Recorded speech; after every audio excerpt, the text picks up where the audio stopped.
In the dim recesses of human prehistory, small nomadic communities of hunter-gatherers roamed across plains, valleys, and forests, driven by the rhythms of nature and the search for sustenance. Over thousands of years, these bands of people began to settle, drawn by fertile land and the promise of stability. The first settlements appeared near rivers and rich plains, as humans learned to cultivate crops and domesticate animals, shifting from a life of constant migration to one anchored by agriculture. In these communities, early forms of social structure and cooperation emerged. This foundational shift, known as the Agricultural Revolution, set the stage for what would become the grand and complex phenomenon of empire. As villages grew into cities, and cities into powerful hubs of trade and culture, humans began to envision new ways to organize and expand. Some leaders sought to unite fragmented communities under a single authority, offering protection, stability, and the benefits of cooperation. Others sought power through conquest, aiming to dominate neighboring lands and bring diverse cultures under a central rule. Thus, the first empires were born, complex civilizations capable of harnessing vast resources, establishing intricate bureaucracies, and imposing cultural and political influence across great distances. The world's first true empire, the Akkadian Empire, emerged around 2334 BCE in ancient Mesopotamia, often referred to as the cradle of civilization. This was a transformative period in human history, when early city-states such as Uruk, Lagash, and Ur became united under the leadership of Sargon of Akkad. For the first time, a single ruler commanded a region that spanned diverse cultures and languages, linking them through governance and trade. The Akkadian Empire introduced the concept of centralized administration, a model that would inspire future empires. From the Akkadian period onward, the idea of empire began to take shape as an institution, one that could extend across geographical and cultural boundaries, creating lasting legacies. As time passed, other powerful civilizations arose, each contributing to humanity's collective heritage. The Egyptians built a sophisticated society along the Nile, achieving marvels of engineering in the form of pyramids, temples, and monuments.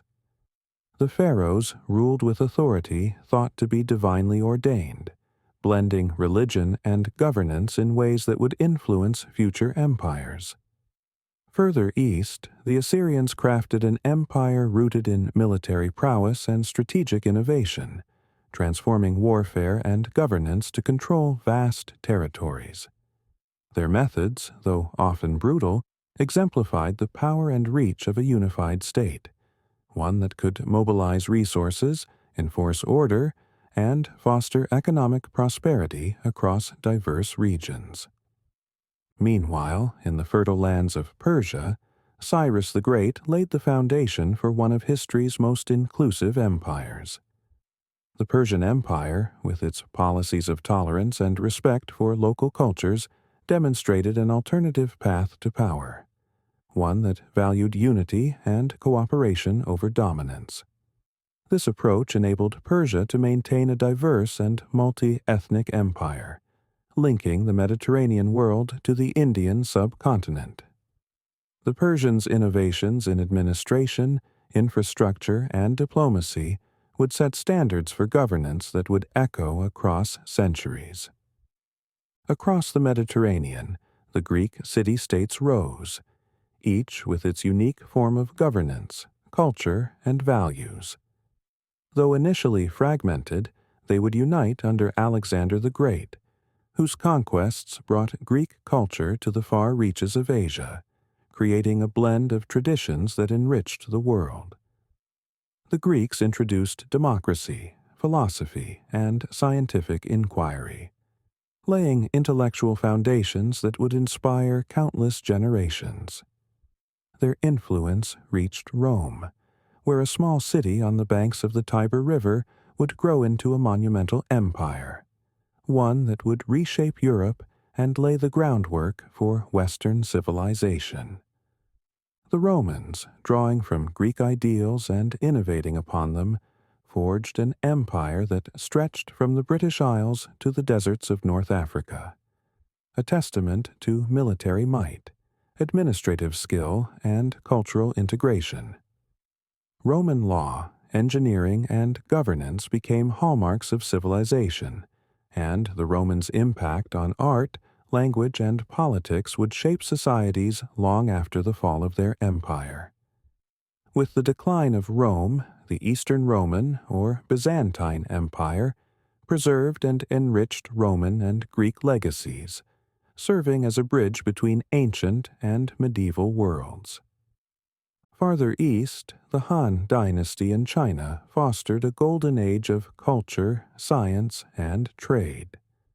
By opening routes that would become the Silk Road, they connected East Asia with the West, facilitating an unprecedented exchange of ideas, goods, and cultural traditions. The Han dynasty's contributions to governance, philosophy, and technology solidified China's influence, creating cultural foundations that would endure for millennia.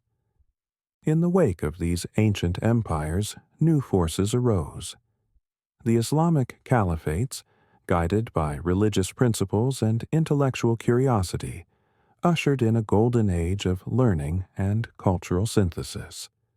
Centers of knowledge, such as Baghdad's House of Wisdom, became gathering places for scholars who translated and expanded upon works from Greece, Persia, and India, laying the groundwork for advances in mathematics, astronomy, and medicine.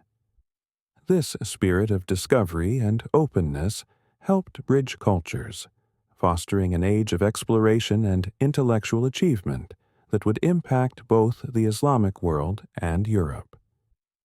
As history moved forward, empires continued to rise, each one adding to humanity's shared story.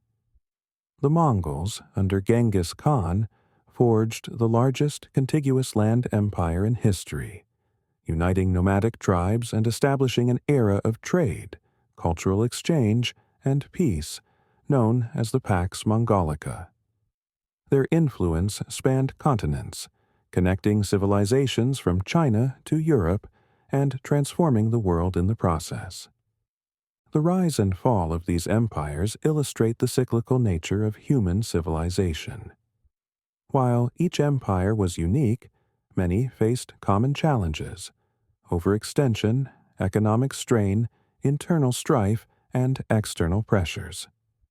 Despite their eventual declines, these empires left enduring legacies: technological innovations, architectural marvels, philosophical insights, and systems of governance that shaped the world as we know it today. This exploration of the Age of Empires offers a journey through some of the most pivotal moments in history, where humanity's ambition, resilience, and creativity took center stage. The stories of these empires are not merely tales of conquest and power, but are also narratives of cultural synthesis, technological progress, and shared human achievements. In understanding the rise and fall of these great civilizations, we gain insight into the forces that continue to shape our world and the enduring legacy of those who came before us.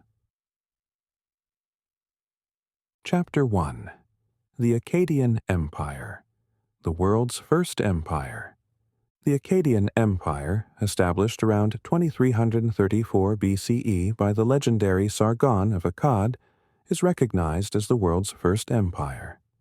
Its rise marked a monumental shift in human history, as it unified various Sumerian city-states under one centralized rule in ancient Mesopotamia, the fertile region between the Tigris and Euphrates rivers.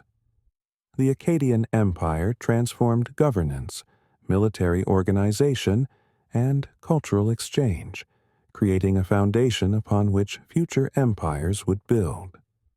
Before Sargon, the region was a mosaic of independent city-states like Ur, Uruk, and Lagash, each with its own ruler, language, religious practices, and customs. These city-states frequently engaged in conflict over resources, territory, and influence. Sargon, a former cupbearer to the king of Kish, rose to power through his military acumen and strategic alliances. He united the warring city-states, creating an empire that stretched from the Persian Gulf in the south to the Mediterranean Sea in the northwest, a vast territory encompassing numerous cultures and peoples. The rise of Sargon and the creation of Akkad. Sargon's journey from humble beginnings to empire-building legend is an enduring tale of ambition and strategy. Born to a lowly family, Sargon's rise began when he led a successful rebellion against the king of Kish. He then set his sights on uniting the cities of Sumer under his rule, beginning with a campaign against the powerful city-state of Uruk. By conquering Uruk, Sargon gained control over critical trade routes and resources, which he used to fund his expanding military campaigns. His success in uniting the Sumerian city-states marked the dawn of a new political structure, as Sargon's centralized rule brought stability to a region long plagued by strife. To establish his authority, Sargon founded a new capital city, Akkad. Located strategically to oversee his growing territories, Akkad became a center of governance, trade, and cultural exchange. The city's location allowed it to control the flow of goods from distant lands, turning Akkad into a bustling economic hub. Sargon appointed loyal officials, known as ensi, to govern the various regions within his empire, delegating local administration while maintaining central oversight. This system of regional governance allowed the Akkadian Empire to maintain control over distant territories, a practice that would become a hallmark of future empires. Sargon's military strategy was as innovative as it was effective. The Akkadian army, equipped with advanced weaponry and trained in organized combat formations, was one of the first standing armies in history. Sargon introduced new tactics, including the use of composite bows and bronze weapons, which gave his forces a decisive advantage over rivals.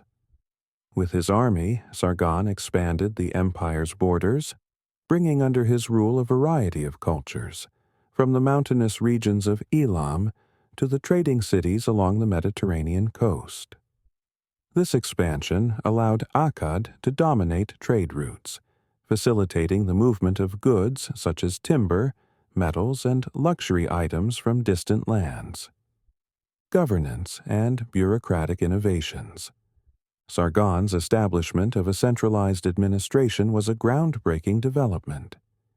He understood that military conquest alone would not be enough to maintain control over such a vast empire. Governance required stability, organization, and cooperation with local populations.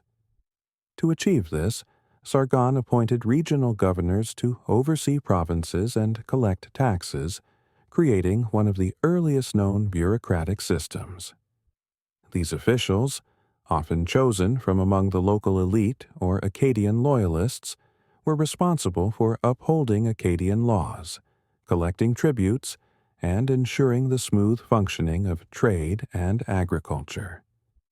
The Akkadian Empire's bureaucratic system also standardized laws and administrative practices across its territories, enabling more cohesive governance. To further unify his empire, Sargon promoted the Akkadian language as the official language of administration. This effort helped consolidate Akkadian culture and made it easier to communicate directives across the empire, particularly in regions where multiple languages were spoken. The promotion of Akkadian as a lingua franca set a precedent for later empires, which would also seek to unify diverse populations through language and administrative consistency. Cultural exchange and influence. The Akkadian Empire was not only a military and political powerhouse, but also a melting pot of cultures. The empire's vast expanse included various ethnic groups and religious practices, creating an environment ripe for cultural exchange. Sargon's empire brought together the advanced traditions of Sumer with those of northern Mesopotamian and Levantine societies, fostering an era of innovation in art, literature, and religion. Temples dedicated to gods such as Enlil, Inanna, and Ishtar became central to Akkadian worship, reflecting the influence of Sumerian religious practices on Akkadian culture. Art flourished under the Akkadian Empire, with artisans producing intricate sculptures, pottery, and carvings that depicted gods, mythological creatures, and royal achievements. One of the most famous artifacts from this period is the Stele of Naram-Sin, a stone relief commemorating a military victory of Sargon's grandson, Naram-Sin. This stele, which portrays Naram-Sin as a god-king ascending a mountain, exemplifies the Akkadian belief in the divine right of kings and the empire's artistic sophistication. The stele is a testament to the Akkadian Empire's cultural influence, capturing the blend of religious, political, and artistic ideals that defined the period. Challenges and the decline of the Akkadian Empire. Despite its remarkable achievements, the Akkadian Empire was not immune to the forces of decline. Sargon's successors, including his sons and grandson Naram-Sin, continued his expansionist policies, but they faced increasing resistance from conquered territories and external threats. The empire's reliance on a centralized administration made it vulnerable to disruptions in communication and resource distribution, particularly in times of crisis. Environmental challenges played a significant role in the empire's downfall. Archaeological evidence suggests that a severe drought affected Mesopotamia around 2200 BCE, leading to crop failures and widespread famine. This environmental crisis weakened the Akkadian economy, as agricultural productivity declined and food scarcity led to unrest among the population. The drought also disrupted trade networks, further straining the empire's resources. In addition to environmental hardships, the Akkadian Empire faced invasions from neighboring regions.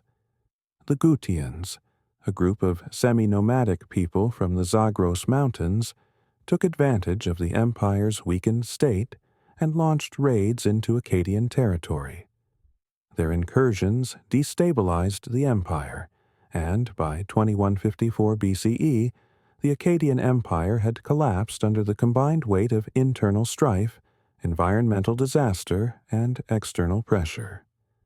Legacy of the Akkadian Empire. The Akkadian Empire's legacy extends far beyond its brief century of dominance.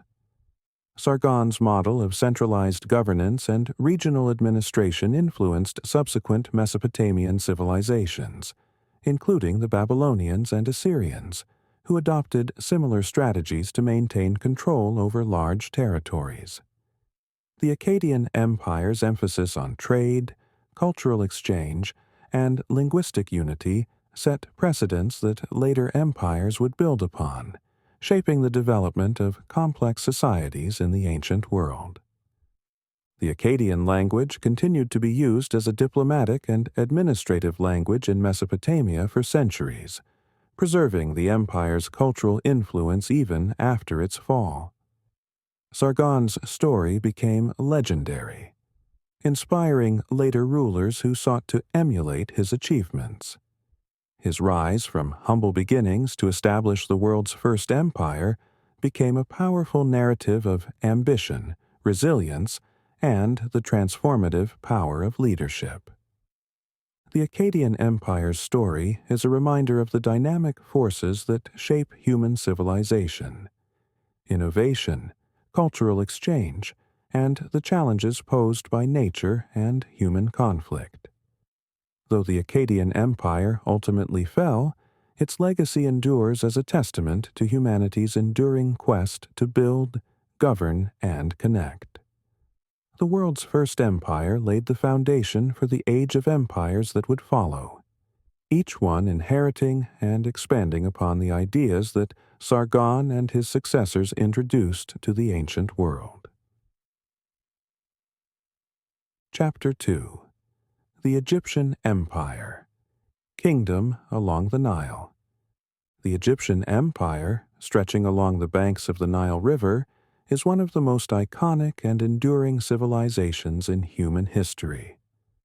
Known for its monumental architecture, sophisticated culture, and complex religious beliefs, Egypt flourished for nearly 3,000 years.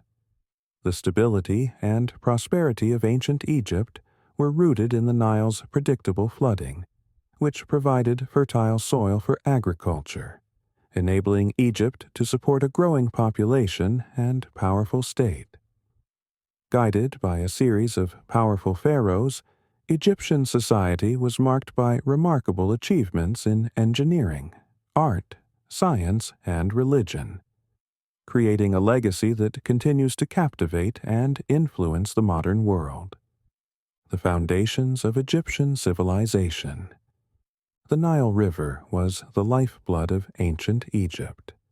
Its annual floods deposited nutrient-rich silt on the surrounding land, allowing the Egyptians to cultivate wheat, barley, and flax in abundance. This agricultural surplus formed the foundation of Egypt's economy and supported its population, leading to the establishment of some of the world's earliest cities and one of history's first centralized governments. The Egyptians viewed the Nile as a divine gift, a symbol of life, fertility, and abundance, and this reverence for the river was deeply woven into their religious beliefs and practices. Egyptian society was structured around the concept of Ma'at, a principle of cosmic order, truth, and harmony. Ma'at was central to Egyptian culture and governance, guiding the actions of rulers, citizens, and priests alike. The pharaoh, who was believed to be a living god, was considered the protector of Ma'at. As both king and deity, the pharaoh held absolute authority, responsible for maintaining harmony between the gods and the people. This divine kingship imbued the pharaoh with power, but also imposed the duty of ensuring prosperity, stability, and justice throughout the land. Egypt's history is divided into several dynastic periods, each marked by unique achievements and challenges. These include the Old Kingdom, the Middle Kingdom, and the New Kingdom, each of which contributed distinctively to Egyptian civilization and the development of one of history's most influential empires. The Old Kingdom. Era of monumental architecture.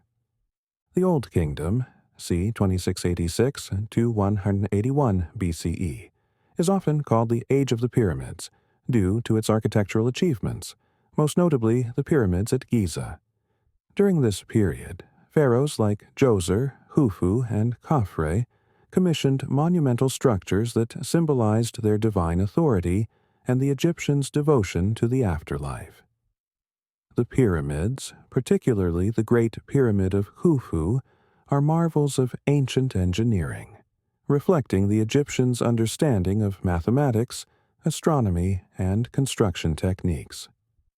The construction of the pyramids required a massive, organized labor force and an efficient system of resource management. Contrary to popular belief, the workers who built the pyramids were not enslaved, but were likely paid laborers, organized into highly disciplined teams. These workers were provided with food, housing, and medical care, highlighting the sophisticated level of organization within the Egyptian state. The pyramids served as tombs for the pharaohs, who believed that the monumental structures would help secure their place in the afterlife and bring prosperity to the land they ruled. The Old Kingdom's achievements extended beyond architecture. During this period, Egyptian art and culture flourished, with the development of a distinct artistic style characterized by a focus on symmetry, balance, and symbolism. Egyptian artists created statues, reliefs, and wall paintings that depicted gods, pharaohs, and scenes of everyday life, all adhering to strict conventions that emphasized order and harmony. These artistic achievements were closely tied to religion, as they were intended to honor the gods and ensure a peaceful transition to the afterlife. Despite its prosperity, the Old Kingdom eventually declined due to internal struggles, economic difficulties, and environmental factors. A series of weak pharaohs led to political fragmentation, as powerful local governors, known as nomarchs, challenged the authority of the central government. The Old Kingdom's collapse marked the beginning of a period of turmoil known as the First Intermediate Period. But the principles of Egyptian culture remained intact, setting the stage for a resurgence in the Middle Kingdom. The Middle Kingdom, a cultural and economic revival. The Middle Kingdom, c. 2005 to 1650 BCE, is often regarded as a golden age of stability, creativity, and expansion in Egyptian history. After a period of decentralization, Egypt was reunified under powerful pharaohs, beginning with Mentuhotep II. The Middle Kingdom saw a renewed emphasis on governance, infrastructure, and economic prosperity. Pharaohs of the Middle Kingdom expanded agricultural projects, improved irrigation systems, and established trade routes with neighboring regions, including Nubia, the Levant, and the Aegean. During this era, Egyptian literature and art experienced a renaissance. Works such as the Tale of Sinuhe and The Eloquent Peasant reflect the Egyptian worldview, blending themes of morality, loyalty, and the pursuit of harmony. Middle Kingdom art became more expressive, with realistic portrayals of individuals, including depictions of older, weary faces that conveyed a more nuanced view of humanity. The Middle Kingdom also saw advancements in architecture. While the pyramids were smaller than those of the Old Kingdom, temples and mortuary complexes became more elaborate. The pharaohs constructed temples to honor the gods and promote their divine legitimacy, with the deity Amun-Ra rising to prominence as the chief god of the Egyptian pantheon. The influence of Amun-Ra and his priesthood would grow over time, becoming a powerful force in Egyptian politics and religion. However, the Middle Kingdom eventually weakened, partly due to challenges from foreign groups like the Hyksos, who introduced new military technologies, including the horse-drawn chariot. The Hyksos' presence in the Nile Delta region marked the beginning of the Second Intermediate Period, a time of division and foreign influence. Yet Egypt's identity and culture remained resilient, and it was during this period that the foundations for the New Kingdom, Egypt's most powerful era, were laid. The New Kingdom. Egypt's empire reaches its zenith. The New Kingdom, c. 1550 to 1090 BCE, represents the height of Egyptian power and wealth. During this era, pharaohs like Thutmose III, Hatshepsut, Akhenaten, and Ramses II expanded Egypt's borders through military campaigns, diplomacy, and trade, transforming Egypt into an imperial power. The New Kingdom saw Egypt's influence extend across Nubia, the Levant, and as far as the Euphrates River. Hatshepsut, one of Egypt's few female pharaohs, is celebrated for her successful reign and ambitious building projects. She commissioned the magnificent mortuary temple at Deir el-Bahri, a masterpiece of ancient architecture, and promoted extensive trade expeditions, notably to the land of Punt. Her reign brought prosperity to Egypt and strengthened the nation's economy, although her successors later attempted to erase her legacy, reflecting the complexities of Egyptian politics. Thutmose III, known as the Napoleon of Egypt, expanded the empire through military conquests, securing Egypt's dominance in the Near East. His campaigns brought wealth and tribute from conquered territories, further enhancing Egypt's power and influence. Thutmose III's military prowess and strategic acumen made him one of Egypt's greatest warrior pharaohs, and his victories were commemorated in inscriptions across Egypt. Akhenaten, however, pursued a different path, attempting a radical religious reform by promoting the worship of Aten, the sun disk, as the sole deity. This shift toward monotheism disrupted traditional religious practices and weakened the powerful priesthood of Amun. Akhenaten's reign marked a brief but significant departure from Egyptian tradition, with his new capital, Akhetaten, modern-day Amarna, serving as a center for his unique artistic and cultural vision. After Akhenaten's death, his reforms were largely abandoned, and the traditional pantheon was restored. Perhaps the most renowned ruler of the new kingdom was Ramses II, known as Ramses the Great. His long reign was marked by extensive building projects, including the temples of Abu Simbel and the Ramesseum. Ramses II sought to immortalize his legacy through colossal statues and grand temples, symbolizing his power and divine status. He is also known for the Battle of Kadesh against the Hittites, one of the earliest recorded military engagements in history, which ended in a peace treaty, a diplomatic accomplishment that underscored Egypt's influence and stability. Decline of the Egyptian Empire. Despite its achievements, the new kingdom began to weaken in the 12th century BCE. A series of factors contributed to its decline, including internal power struggles, economic troubles, and the growing influence of the priesthood of Amun. Additionally, Egypt faced external threats from the Sea Peoples and neighboring states, which further destabilized the empire. By the end of the New Kingdom, Egypt had fragmented into smaller states, marking the beginning of a period of decline known as the Third Intermediate Period. Foreign powers, including the Assyrians, Persians, and later Alexander the Great, would conquer Egypt, integrating it into their respective empires. Despite these changes, Egyptian culture, religion, and art continued to thrive, influencing the Mediterranean world and beyond. The Egyptian empire's legacy endures through its monumental architecture, profound religious beliefs, and cultural achievements, which have captivated and inspired civilizations for millennia.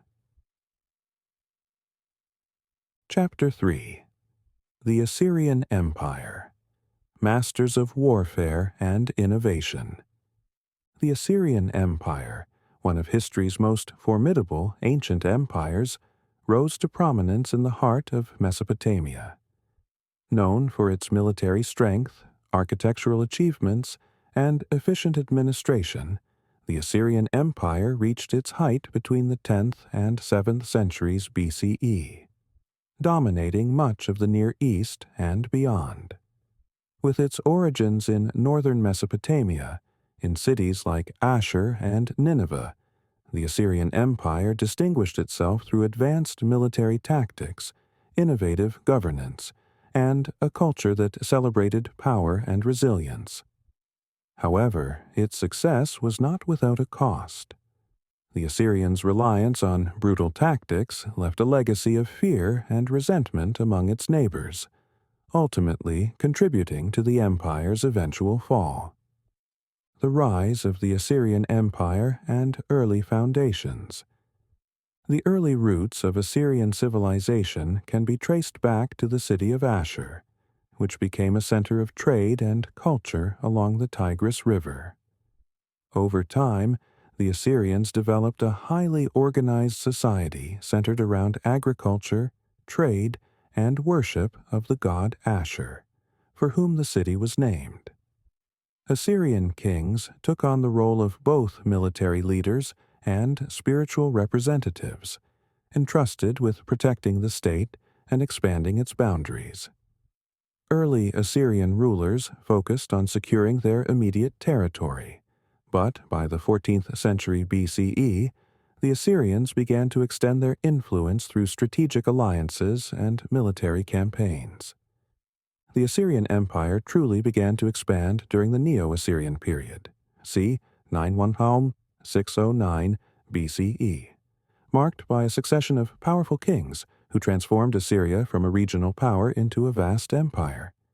Kings like Ashur-nasir-pal-sekun and Tiglath-Pileser III restructured the military and administrative systems, allowing for rapid expansion and efficient control over conquered lands. This period saw the emergence of a professional standing army, a hallmark of the Assyrian Empire, which included specialized units like archers, charioteers, and siege engineers.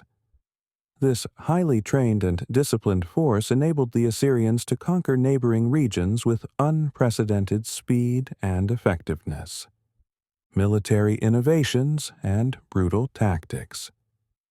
The Assyrians' military success was rooted in both their advanced technology and their strategic innovations. Assyrian armies were among the first to employ iron weapons, which were stronger and more durable than the bronze tools used by their enemies. The Assyrians also introduced sophisticated siege techniques, including battering rams, siege towers, and tunneling, which allowed them to breach the fortified walls of enemy cities. This expertise in siege warfare made the Assyrians nearly unstoppable, as they could overcome even the most well-defended cities and fortresses.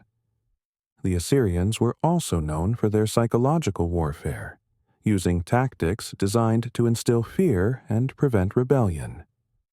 Assyrian kings such as Sennacherib and Shalmaneser III employed public displays of brutality, including the deportation of conquered populations, public executions, and mutilations of rebels. These acts were often recorded in stone reliefs and inscriptions, serving as both propaganda and warnings to those who might consider resisting Assyrian rule. For example, inscriptions detail how the Assyrians would hang the heads of defeated kings outside city gates, a gruesome display meant to deter other potential challengers.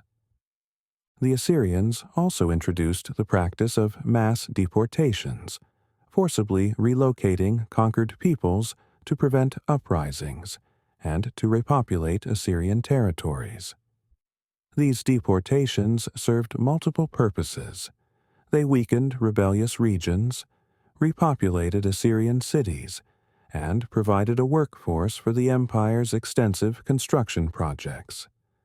The practice of forced relocation helped the Assyrians maintain control over a diverse empire by preventing local populations from organizing resistance. Governance and administrative structure. The Assyrian Empire's administrative system was both complex and efficient, allowing it to govern a vast territory that stretched from Egypt in the west to the Persian Gulf in the east. The empire was divided into provinces, each governed by an appointed official or governor who reported directly to the king. These governors were responsible for collecting taxes, maintaining law and order, and overseeing local affairs. To ensure loyalty, governors were often chosen from the Assyrian elite or from among loyal allies, and they were closely monitored by royal officials who acted as inspectors. The Assyrian kings established a network of roads and communication stations that facilitated the movement of information, troops, and resources across the empire. This infrastructure, sometimes referred to as the royal road system, allowed for rapid responses to threats and ensured that the king remained informed about the state of distant provinces. This level of organization was unprecedented and became a model for future empires, enabling the Assyrians to project their power over vast distances with remarkable efficiency. The Assyrian Empire also imposed a standardized system of tribute and taxation, which helped fund its military campaigns and construction projects. Conquered territories were required to pay tribute in the form of goods, livestock, and labor, and failure to do so was met with severe punishment. This tribute system not only provided economic support for the empire, but also reinforced the authority of the Assyrian king, who was seen as the ultimate protector and provider. Cultural achievements and the legacy of Ashurbanipal's library. While the Assyrians were known for their military prowess, they also contributed significantly to Mesopotamian culture, particularly during the reign of Ashurbanipal, c. 627 BCE, one of the last great kings of Assyria. Ashurbanipal was an avid scholar and established the famous Library of Nineveh, a vast collection of cuneiform tablets that included works of literature, religious texts, legal documents, and scientific treatises. The library housed thousands of texts, including the Epic of Gilgamesh, one of the oldest known works of literature, as well as records on medicine, astronomy, and mathematics. The Library of Nineveh became a center of learning, preserving knowledge from across the ancient Near East and ensuring that Mesopotamian culture, literature, and scholarship would endure even after the fall of the Assyrian Empire. Ashurbanipal's library is considered one of the greatest intellectual achievements of the ancient world, symbolizing the Assyrians' commitment to preserving and promoting knowledge.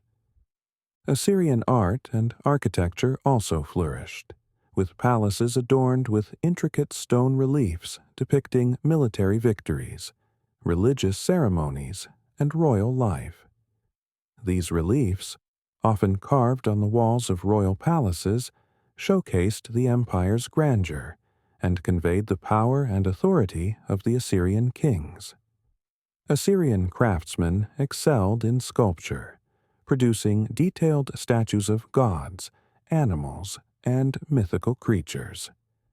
These artistic achievements reflected the empire's religious devotion, as well as its emphasis on the authority and divinity of the king. Challenges and the fall of the Assyrian Empire. Despite its success, the Assyrian Empire was plagued by internal divisions, economic strain, and mounting resistance from subjugated peoples. The vastness of the empire made it difficult to control, and rebellions became increasingly common as conquered populations sought to throw off Assyrian rule. Additionally, the empire's reliance on warfare and tribute created economic instability, as resources were constantly drained to fund military campaigns and maintain the loyalty of distant governors. The empire's decline accelerated in the late 7th century BCE, when a coalition of forces, including the Babylonians, Medes, and Scythians, rose against Assyrian domination. In 612 BCE, the combined forces laid siege to Nineveh, the Assyrian capital, and brought about its destruction. The fall of Nineveh marked the end of the Assyrian Empire, as its territories were divided among the victorious powers. The collapse of the Assyrian Empire was sudden and decisive, as centuries of domination came to an abrupt end. Legacy of the Assyrian Empire. The Assyrian Empire's legacy is complex and multifaceted.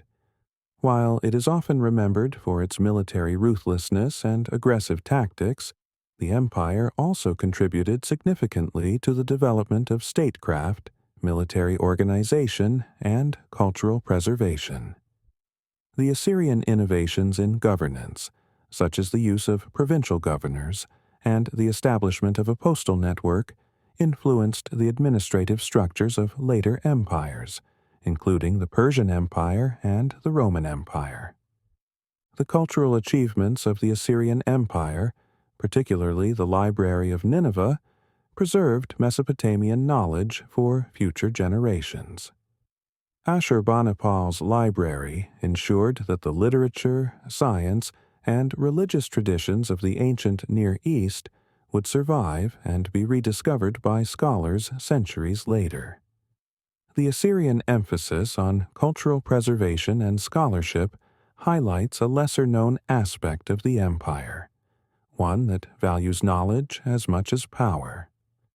The Assyrian Empire stands as a testament to the duality of human ambition, the drive to conquer and the desire to create. Its legacy is a reminder of the complexities of empire, the balance between power and preservation, and the lasting impact of cultural and administrative innovations. Though the Assyrian Empire ultimately fell, its influence on the ancient world and its contributions to the development of civilization remain a significant part of human history. Chapter 4: The Persian Empire: Diversity and Tolerance. The Achaemenid Persian Empire, c. 550–330 BCE, founded by Cyrus the Great, is celebrated as one of history's most culturally diverse and administratively sophisticated empires. Spanning from the Mediterranean Sea to the Indus River, this vast empire embraced a policy of tolerance and inclusion, allowing it to govern a wide array of cultures, languages, and religions. The Persian Empire's emphasis on respect for local traditions, combined with its innovative administrative practices, created an era of relative peace and prosperity, making it a model of governance that would influence empires for centuries to come. The rise of Cyrus the Great and the founding of the empire. Cyrus the Great, born into the ruling family of the small kingdom of Anshan in southwestern Persia, was both a skilled military leader and a visionary statesman. Around 550 BCE, he rose against the Median Empire, which had dominated Persia and successfully overthrew it. This victory marked the beginning of the Achaemenid Persian Empire. Cyrus soon launched a series of conquests that expanded his domain to include Lydia in Asia Minor, Babylonia, and parts of Central Asia, creating an empire that spanned 3 continents. One of Cyrus's most significant achievements was his capture of Babylon in 539 BCE, a moment immortalized on the Cyrus cylinder. This clay cylinder, often considered the world's first charter of human rights, records Cyrus's policies of religious freedom and tolerance. Upon entering Babylon, Cyrus freed the enslaved Jewish population and allowed them to return to their homeland, an act recorded in both the Bible and Babylonian records. This approach won Cyrus loyalty and admiration among his subjects, establishing him as a ruler who valued unity and respect over oppression. Cyrus's successors, particularly Darius I and Xerxes I, continued to expand the empire, reaching the borders of Egypt, Libya, and northern Greece. Darius, who reigned from 522 to 486 BCE, is credited with organizing and consolidating the empire, creating the administrative structure that would enable it to thrive for over 2 centuries. Innovations in governance. The satrapy system. One of the Persian Empire's most enduring contributions to governance was the satrapy system, an administrative structure that divided the empire into provinces or satrapies. Each satrapy was overseen by a satrap, or governor, appointed by the king. Satraps were responsible for collecting taxes, maintaining law and order, and overseeing local affairs. This system allowed the central government to maintain control over a vast and diverse empire, while still allowing a degree of autonomy for local leaders. To ensure loyalty, satraps were often selected from the Persian nobility or loyal allies. They were monitored by royal inspectors, known as the King's Eyes and Ears, who traveled throughout the empire to report on the satrap's activities and ensure that royal decrees were enforced. This early form of checks and balances helped to prevent corruption and rebellion, fostering a sense of unity and stability within the empire. The Persian administrative system also standardized taxation and legal codes, promoting fairness and consistency across the empire. Taxes were assessed based on the wealth and resources of each satrapy, and revenues flowed to the central government, funding the empire's infrastructure, military, and court. This system of taxation and resource distribution was key to maintaining the empire's wealth and supporting ambitious building projects, such as the construction of Persepolis. The capital of Persepolis, a symbol of Persian grandeur. Founded by Darius I in the late 6th century BCE, Persepolis served as the ceremonial capital of the Persian Empire and became a symbol of its power, wealth, and cultural sophistication. Located in a mountainous region of present-day Iran, Persepolis was constructed on a grand scale, with palaces, audience halls, and monumental staircases adorned with intricate carvings and reliefs. The site reflected the Persian Empire's architectural style, which blended influences from across the empire, including Mesopotamian, Egyptian, and Greek elements. The Apadana, a large audience hall in Persepolis, was one of the most impressive structures in the city. Its grand staircase, decorated with reliefs depicting representatives from the empire's various provinces bringing tribute to the Persian king, symbolized the diversity and unity of the empire. These images of people from Egypt, India, Ethiopia, and Central Asia reflect the inclusivity that defined Persian rule. Persepolis was not only a political center, but also a cultural one. Darius and his successors used Persepolis as a place to host royal ceremonies, diplomatic meetings, and celebrations, reinforcing their authority and showcasing their wealth. The city's grandeur, however, made it a target. In 330 BCE, Alexander the Great captured Persepolis and set it ablaze, marking the symbolic end of the Achaemenid Persian Empire. Religious tolerance and cultural diversity. The Persian Empire was remarkable for its tolerance of religious and cultural diversity, a policy that set it apart from many of its contemporaries. Persian kings allowed conquered peoples to maintain their religious practices, languages, and cultural traditions. Rather than imposing a single religion or culture, the Persians sought to create a harmonious environment in which diverse beliefs and customs could coexist. This inclusivity won the loyalty of the empire's many subject peoples, who saw Persian rule as a stabilizing force rather than a threat to their way of life. The religion of the Persian ruling class, Zoroastrianism, emphasized the duality of good and evil, encouraging principles of justice, honesty, and respect for others. While Zoroastrianism was influential, it was never imposed upon the empire's diverse populations. This religious tolerance was enshrined in royal decrees, which protected the religious freedoms of the Egyptians, Babylonians, Jews, and other groups within the empire. The Persian Empire's approach to governance and religion created an environment in which knowledge, art, and ideas could flourish. The Persians promoted trade, established roads, and encouraged intellectual exchange between East and West. The construction of the Royal Road, a network of highways that stretched over 1,500 miles from Susa in Persia to Sardis in Anatolia, facilitated communication, commerce, and cultural exchange across the empire.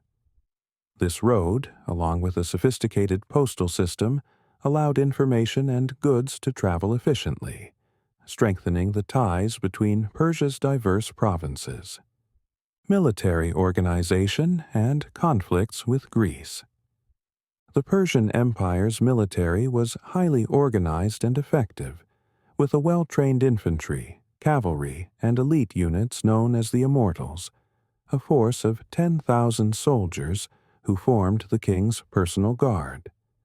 Persian kings employed a strategy of diplomacy and negotiation, often incorporating defeated armies into their own forces, allowing them to expand without necessarily destroying existing structures.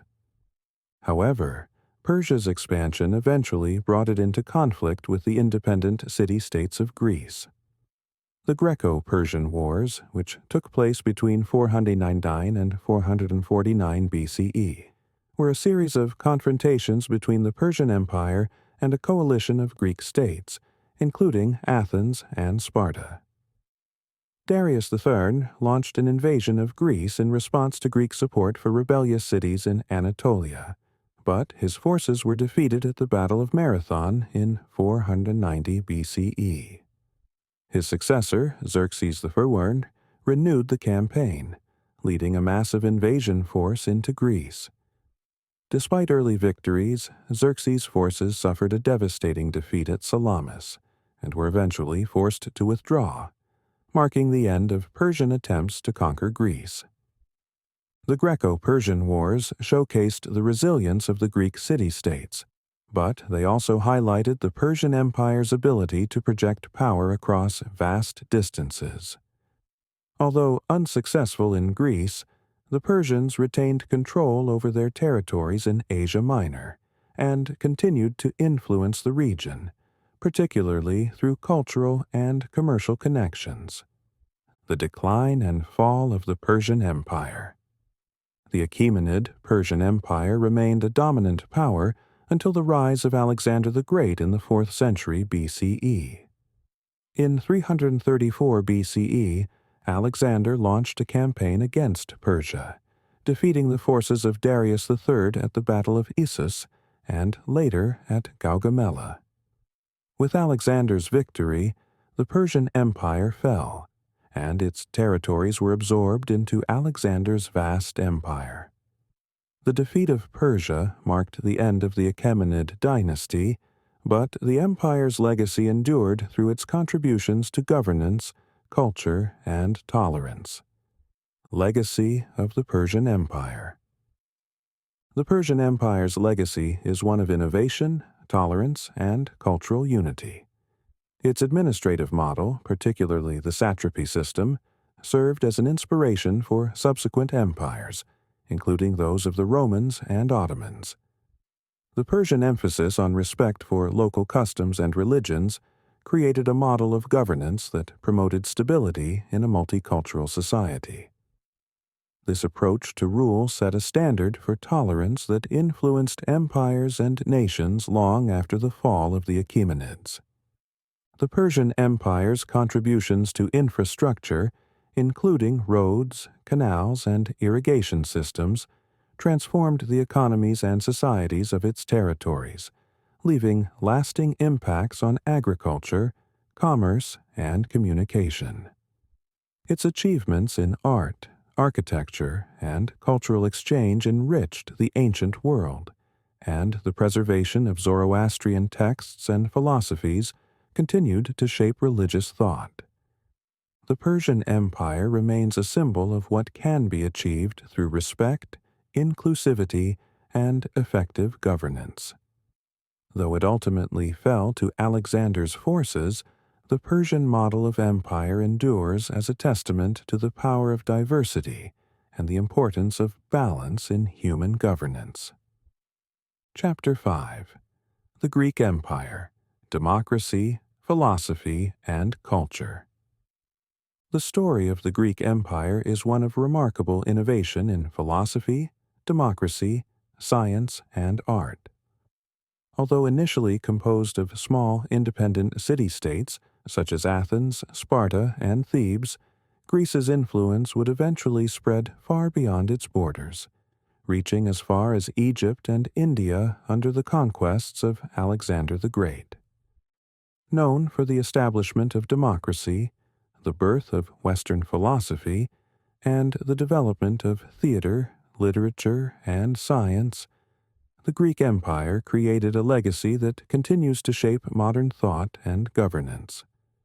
The city-states of Greece: Foundations of Democracy and Culture.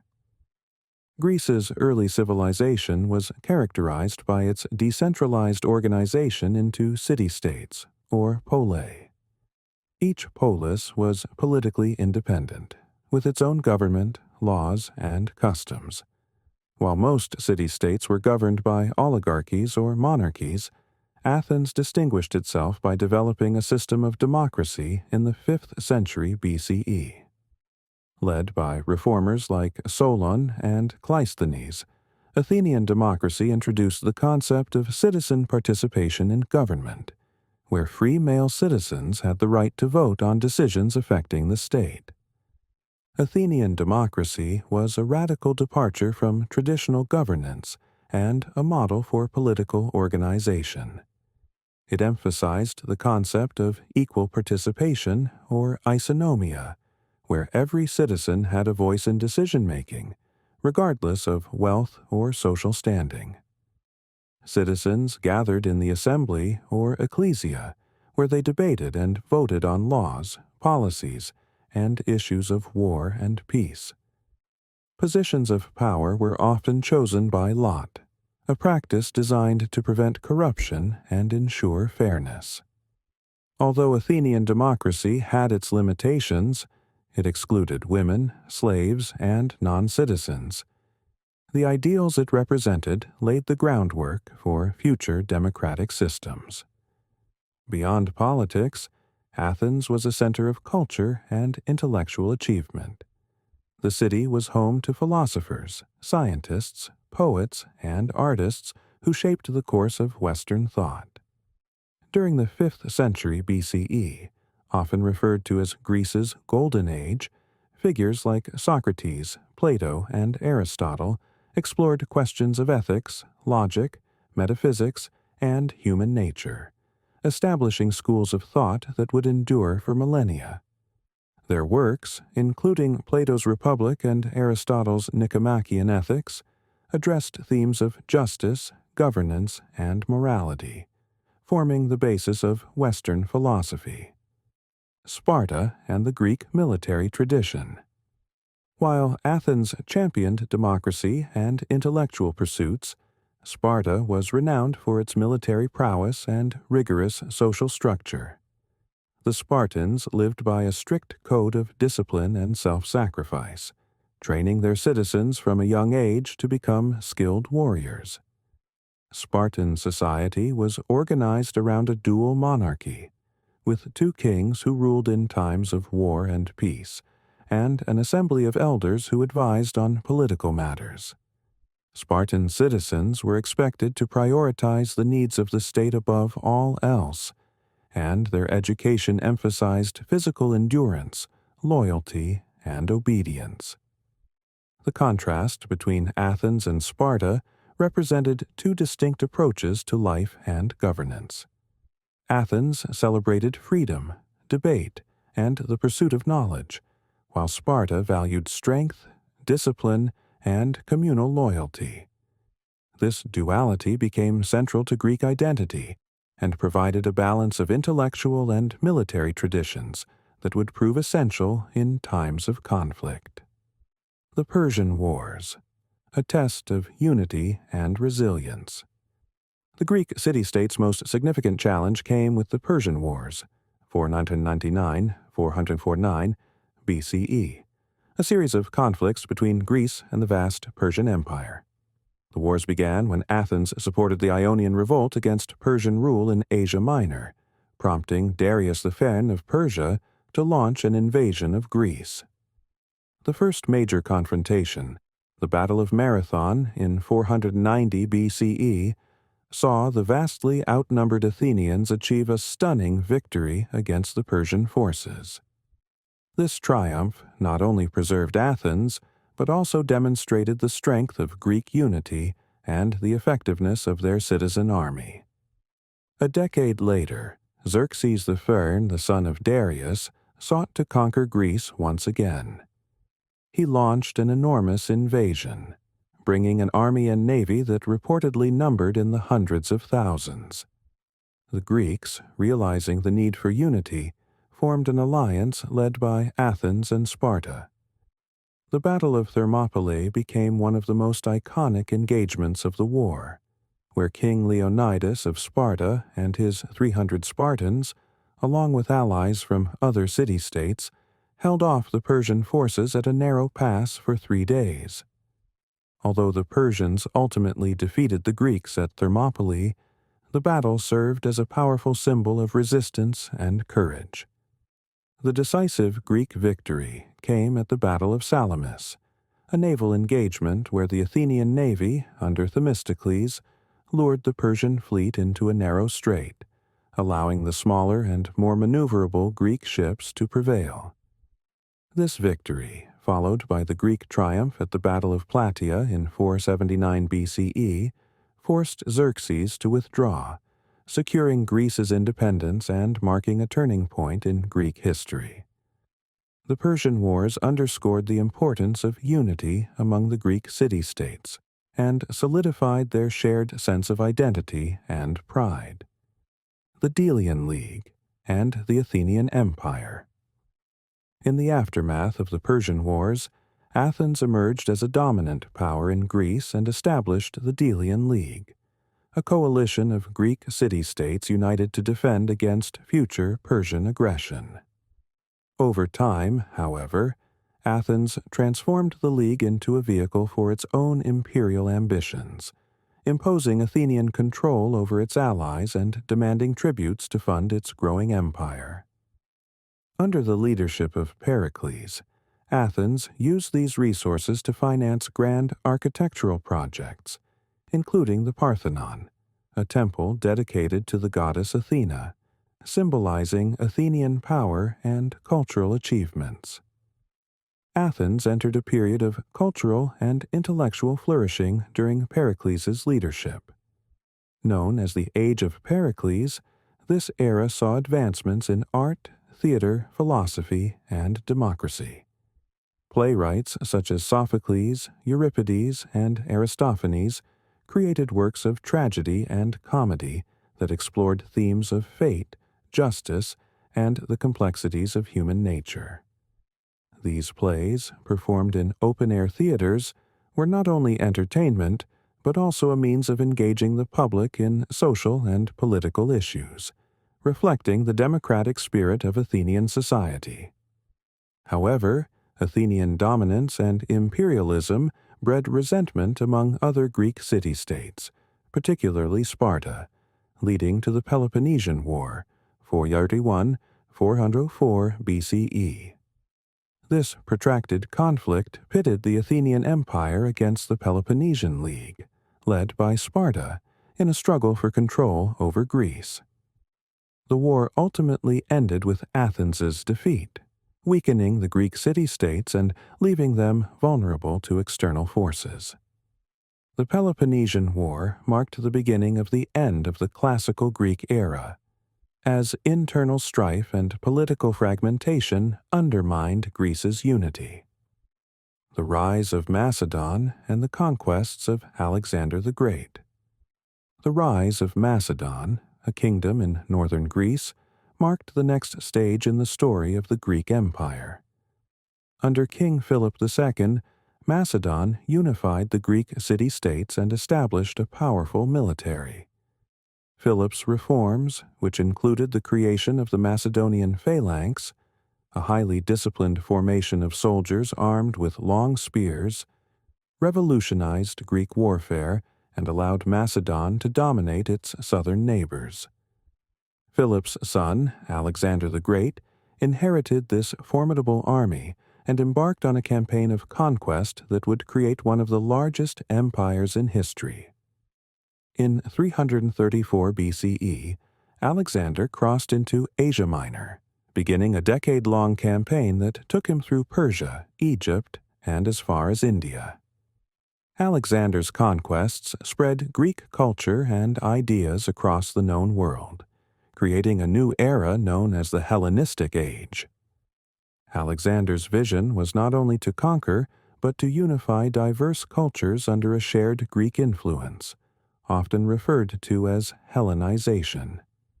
In the cities he founded, such as Alexandria in Egypt, Greek culture blended with local traditions, resulting in a vibrant fusion of art, science, and philosophy. Greek became the lingua franca of the Hellenistic world, and Greek influence reached new heights in fields like astronomy, mathematics, and medicine. Scholars like Euclid, the mathematician known for his work in geometry, and Archimedes, the inventor and physicist, flourished in this era, advancing knowledge that would be foundational for centuries to come. The Hellenistic Age, a legacy of blended cultures. After Alexander's death in 323 BCE, his empire fractured as his generals, known as the Diadochi, divided his territories among themselves, creating rival Hellenistic kingdoms in Egypt, Mesopotamia, and Asia Minor. These kingdoms, including the Ptolemaic kingdom in Egypt and the Seleucid Empire in Persia, continued to promote Greek culture while also adopting elements of local customs and traditions. This blend of Greek and Eastern influences defined the Hellenistic Age, a period marked by unprecedented cultural exchange and intellectual achievement. The city of Alexandria became a center of learning, housing the famous Library of Alexandria and attracting scholars, artists, and scientists from across the Mediterranean and beyond. The Hellenistic Age fostered a spirit of inquiry and experimentation, as Greek philosophy, art, and science spread throughout the ancient world. New schools of thought emerged, including Stoicism and Epicureanism, which explored questions of ethics, happiness, and the nature of the universe. The legacy of the Greek Empire. The legacy of the Greek Empire is vast, touching nearly every aspect of modern culture, governance, and philosophy. Greek contributions to democracy, philosophy, literature, and science laid the foundations for Western civilization. The Athenian model of democracy inspired later political thinkers, and the philosophical inquiries of Socrates, Plato, and Aristotle continue to influence modern ethics, politics, and education. The spread of Greek culture through Alexander's conquests and the Hellenistic Age created a shared cultural foundation that connected distant regions and fostered the exchange of ideas. The Greeks' emphasis on reason, inquiry, and debate became central tenets of the Western intellectual tradition, while their achievements in art, architecture, and theater shaped the aesthetic ideals of subsequent generations. The Greek Empire's legacy lives on, a testament to the power of ideas and the enduring influence of a civilization that valued knowledge, creativity, and the pursuit of truth. Though the empire itself eventually dissolved, the cultural and intellectual heritage of Greece remains a cornerstone of human history. Chapter 6. The Maurya Empire. Unification of the Indian subcontinent. The Maurya Empire, c. 321–185 BCE, stands as one of the most significant and influential empires in Indian history, marking the first time much of the Indian subcontinent was unified under a single administration. Founded by Chandragupta Maurya and later expanded by his successors, especially Ashoka the Great, the Maurya Empire was known for its efficient governance, military strength, and contributions to Indian culture, religion, and politics. The empire's achievements in administration, as well as Ashoka's promotion of Buddhism and nonviolence, left a legacy that would shape India for centuries. Chandragupta Maurya, the rise of an empire. The story of the Maurya Empire begins with Chandragupta Maurya, a young man of humble origins who rose to become one of the most powerful rulers in Indian history. According to historical and legendary accounts, Chandragupta was mentored by Chanakya, also known as Kautilya, a brilliant philosopher, economist, and political strategist. Chanakya played a pivotal role in helping Chandragupta overthrow the Nanda dynasty in Magadha, a powerful kingdom located in present-day Bihar. Together, they established the Maurya Empire, which quickly expanded its territory and influence. Once in power, Chandragupta embarked on an ambitious campaign to unify the fragmented kingdoms of the Indian subcontinent. He built a formidable army and extended his rule across northern and central India. One of his notable conquests was the successful expulsion of Greek forces left behind by Alexander the Great in northwestern India, securing the empire's borders and establishing a reputation for military strength. Chandragupta's empire eventually stretched from modern-day Afghanistan in the northwest to Bengal in the east and parts of the Deccan Plateau in the south. To govern his vast empire, Chandragupta, with Chanakya's guidance, established a centralized administration. The empire was divided into provinces, each overseen by a governor appointed by the emperor. This system of governance, documented in the Arthashastra, a treatise attributed to Chanakya, covered various aspects of administration, including taxation, justice, diplomacy, and espionage. The Arthashastra provided a comprehensive guide to statecraft, ensuring efficient governance and a stable economy. Chandragupta's rule laid the foundation for one of India's most prosperous and culturally significant empires, setting the stage for future developments under his grandson, Ashoka. Bindusara and the consolidation of power. Following Chandragupta's abdication and retreat to a life of asceticism, his son Bindusara succeeded him as the ruler of the Maurya Empire. Bindusara continued his father's policies of expansion and consolidation, strengthening the empire's hold over the territories acquired by Chandragupta. While not as renowned as his predecessor or successor, Bindusara effectively maintained the stability and prosperity of the Maurya Empire, overseeing a period of relative peace and economic growth. Under Bindusara's rule, the empire maintained its relationships with foreign states. Records suggest that he established diplomatic relations with Seleucus the Firmer Nicator, one of Alexander the Great's former generals and the founder of the Seleucid Empire. These relations fostered trade and cultural exchange between India and the Hellenistic world, introducing new ideas, goods, and technologies to the subcontinent. Bindusara's reign provided a stable environment for the empire, ensuring that his son, Ashoka, would inherit a powerful and prosperous state. Ashoka the Great. Transformation and the embrace of Buddhism. The most celebrated ruler of the Maurya Empire, Ashoka the Great, c. 268 to 232 BCE, is remembered not only for his conquests, but also for his transformation from a ruthless conqueror to a proponent of peace, tolerance, and nonviolence.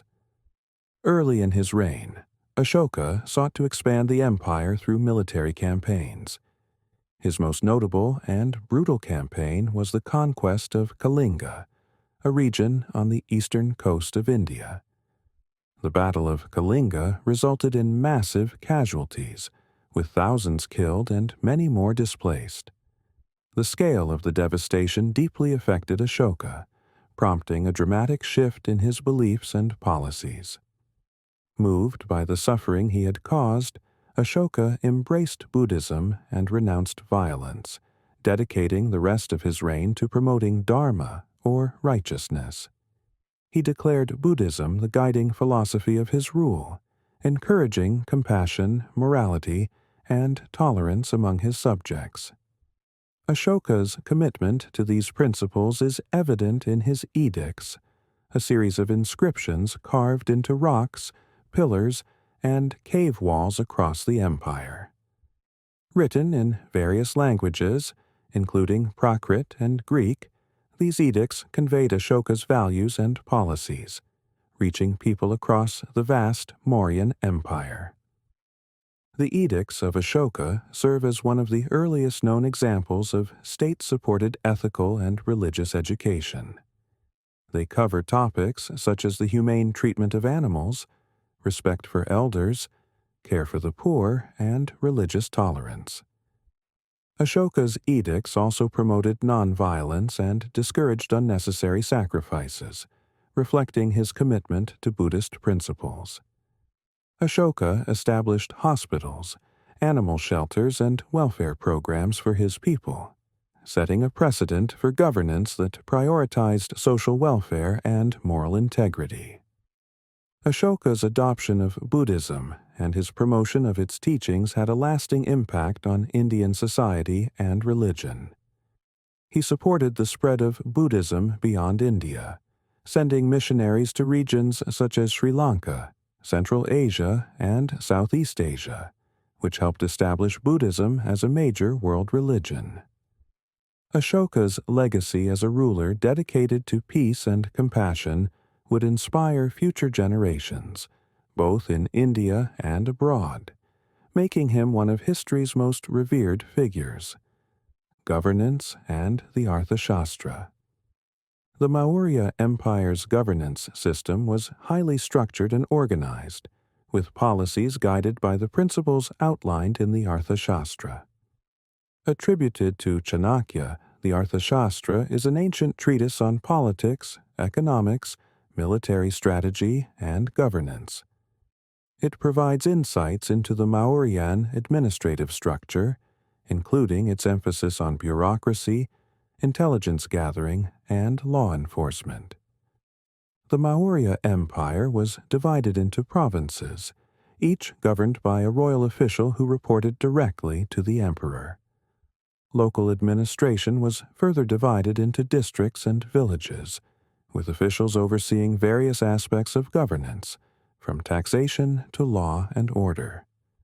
The Arthashastra advocated for a well-organized espionage network, with spies reporting on local leaders, traders, and military officers to ensure loyalty and prevent corruption.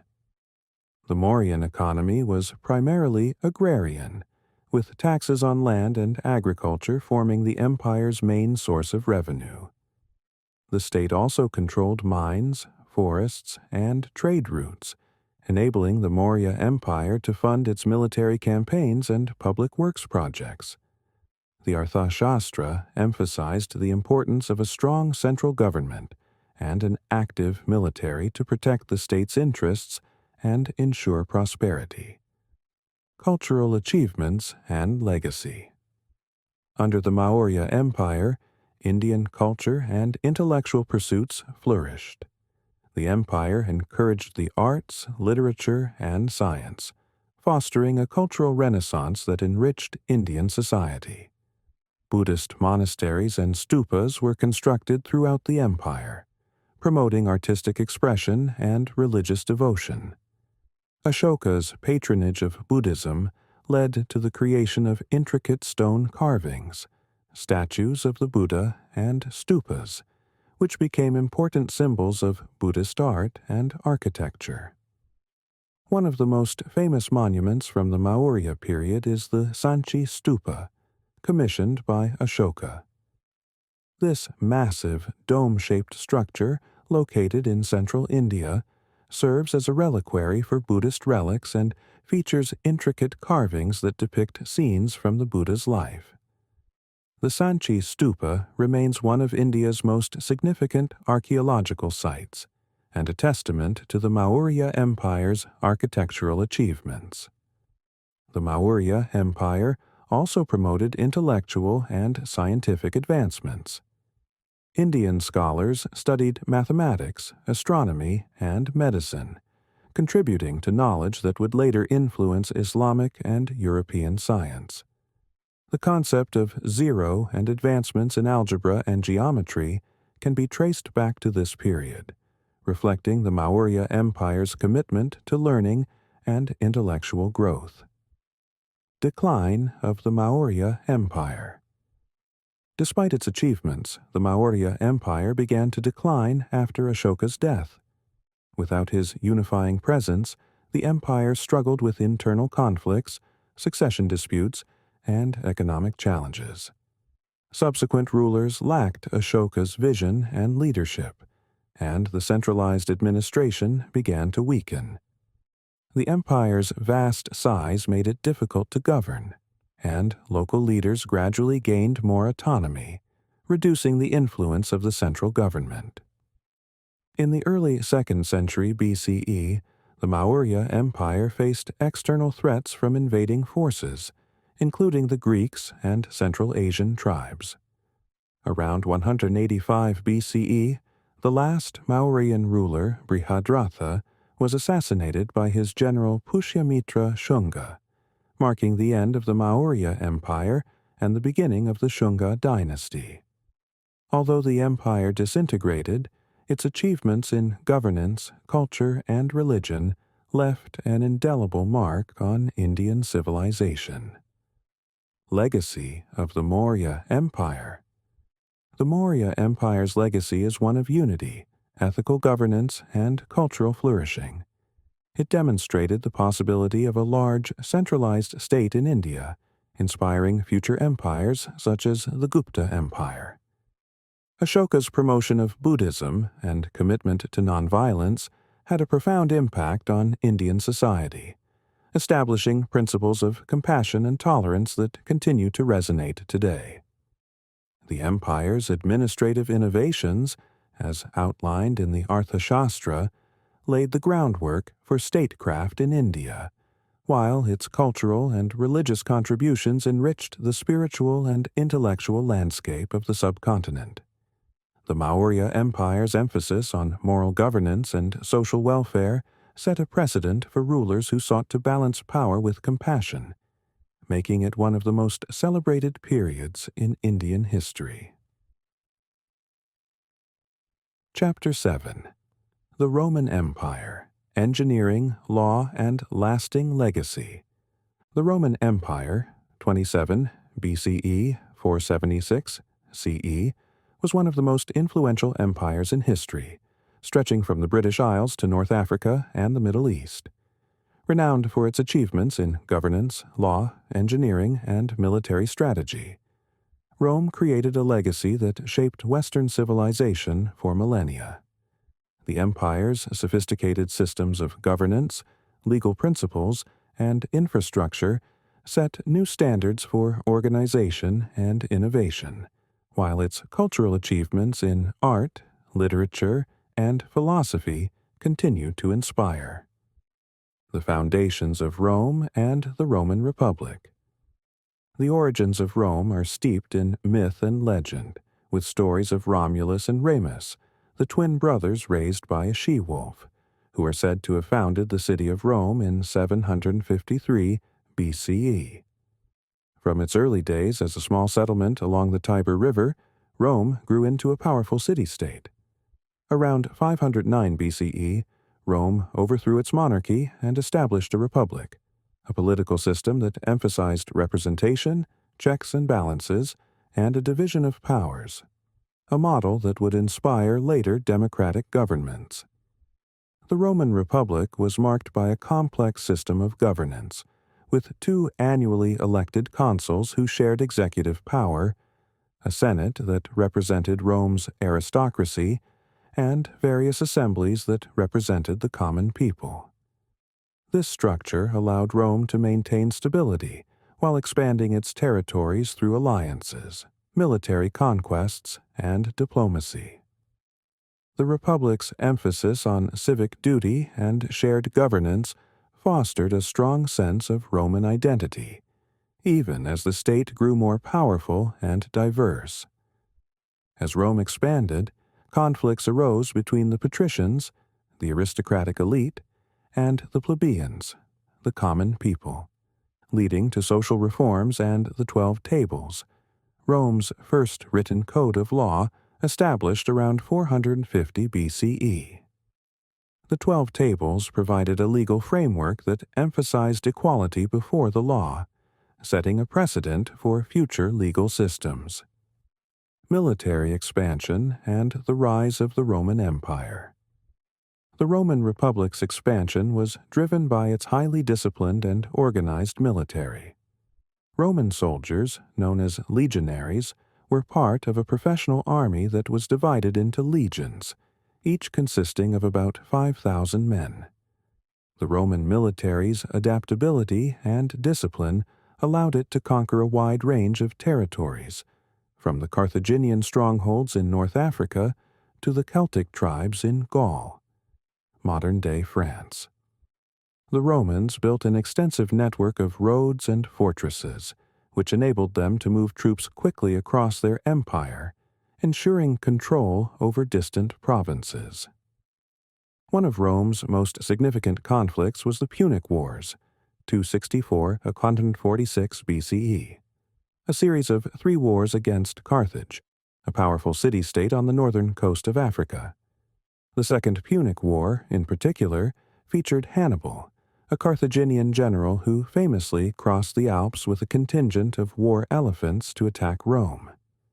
Despite Hannibal's early victories, Rome ultimately emerged victorious, and in 146 BCE, it destroyed Carthage, solidifying its dominance in the Mediterranean. By the 1st century BCE, Rome faced internal turmoil as generals such as Julius Caesar, Pompey, and Crassus vied for power. Caesar's military successes in Gaul and his decision to cross the Rubicon River in 49 BCE, defying the Senate's orders, led to a civil war that ultimately resulted in the fall of the Roman Republic. Caesar's assassination in 44 BCE did little to restore the Republic, and after another series of conflicts, his adopted heir, Octavian, later known as Augustus, established himself as Rome's first emperor in 27 BCE, marking the beginning of the Roman Empire. The Pax Romana and Rome's Golden Age. Under Augustus, the Roman Empire entered an era of relative peace and prosperity known as the Pax Romana, 27 BCE, 180 CE. This period, lasting over 200 years, was characterized by economic stability, cultural achievements, and expansive construction projects.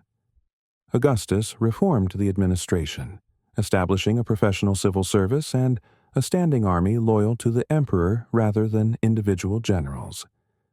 These reforms helped stabilize the empire and allowed it to manage its vast territories effectively. During the Pax Romana, Rome's infrastructure reached new heights. The Romans constructed aqueducts to supply cities with fresh water, public baths, temples, amphitheaters, and extensive road networks that facilitated trade and communication across the empire. The Colosseum, completed in 80 CE, remains an architectural marvel and an enduring symbol of Roman engineering. Capable of seating tens of thousands, it hosted gladiatorial games and other public spectacles, reflecting Rome's emphasis on public entertainment and civic pride. Roman cities were highly organized, with public forums, temples, markets, and administrative buildings that served as the center of civic life. The Roman Empire's architectural achievements, such as the Pantheon with its massive concrete dome, set standards for durability and design, influencing architecture throughout history. The Roman legal system, foundation of modern law. One of the most enduring legacies of the Roman Empire was its legal system. Roman law, codified in texts such as the 12 Tables, and later the Corpus Juris Civilis, body of civil law, became the foundation for legal principles that continue to shape modern jurisprudence. Roman law emphasized the rights of individuals, property rights, contract law, and the concept of legal precedent. The principle of innocent until proven guilty and the right to face one's accuser in court were cornerstones of Roman law, providing a sense of fairness and equality before the law. Legal professionals, including advocates and judges, played important roles in Roman society, and their interpretations of the law established precedents that influenced later legal systems. The influence of Roman law is particularly evident in civil law traditions, which form the basis of legal systems in many European countries and former colonies. Rome's legal system was closely linked to its governance, as the emperor held ultimate authority over the law. However, laws were applied consistently across the empire, creating a sense of unity and order that contributed to Rome's longevity. The legal principles established by Rome would later be rediscovered and adapted by medieval and modern European societies, solidifying the Roman Empire's impact on Western legal thought. Cultural achievements and intellectual life. The Roman Empire was a center of cultural and intellectual activity, drawing influences from the Greeks, Egyptians, and other conquered civilizations. Roman literature flourished during the empire's golden age, with poets like Virgil, Ovid, and Horace creating works that celebrated Rome's history, values, and achievements. Virgil's epic poem, the Aeneid, became a national epic that connected Rome's origins to the mythic hero Aeneas, linking Roman heritage to the ancient heroes of Troy. Roman philosophy and rhetoric were also highly valued, with intellectuals like Cicero contributing to the development of political theory and ethics. Cicero's works on justice, governance, and morality influenced later thinkers and contributed to the Western intellectual tradition.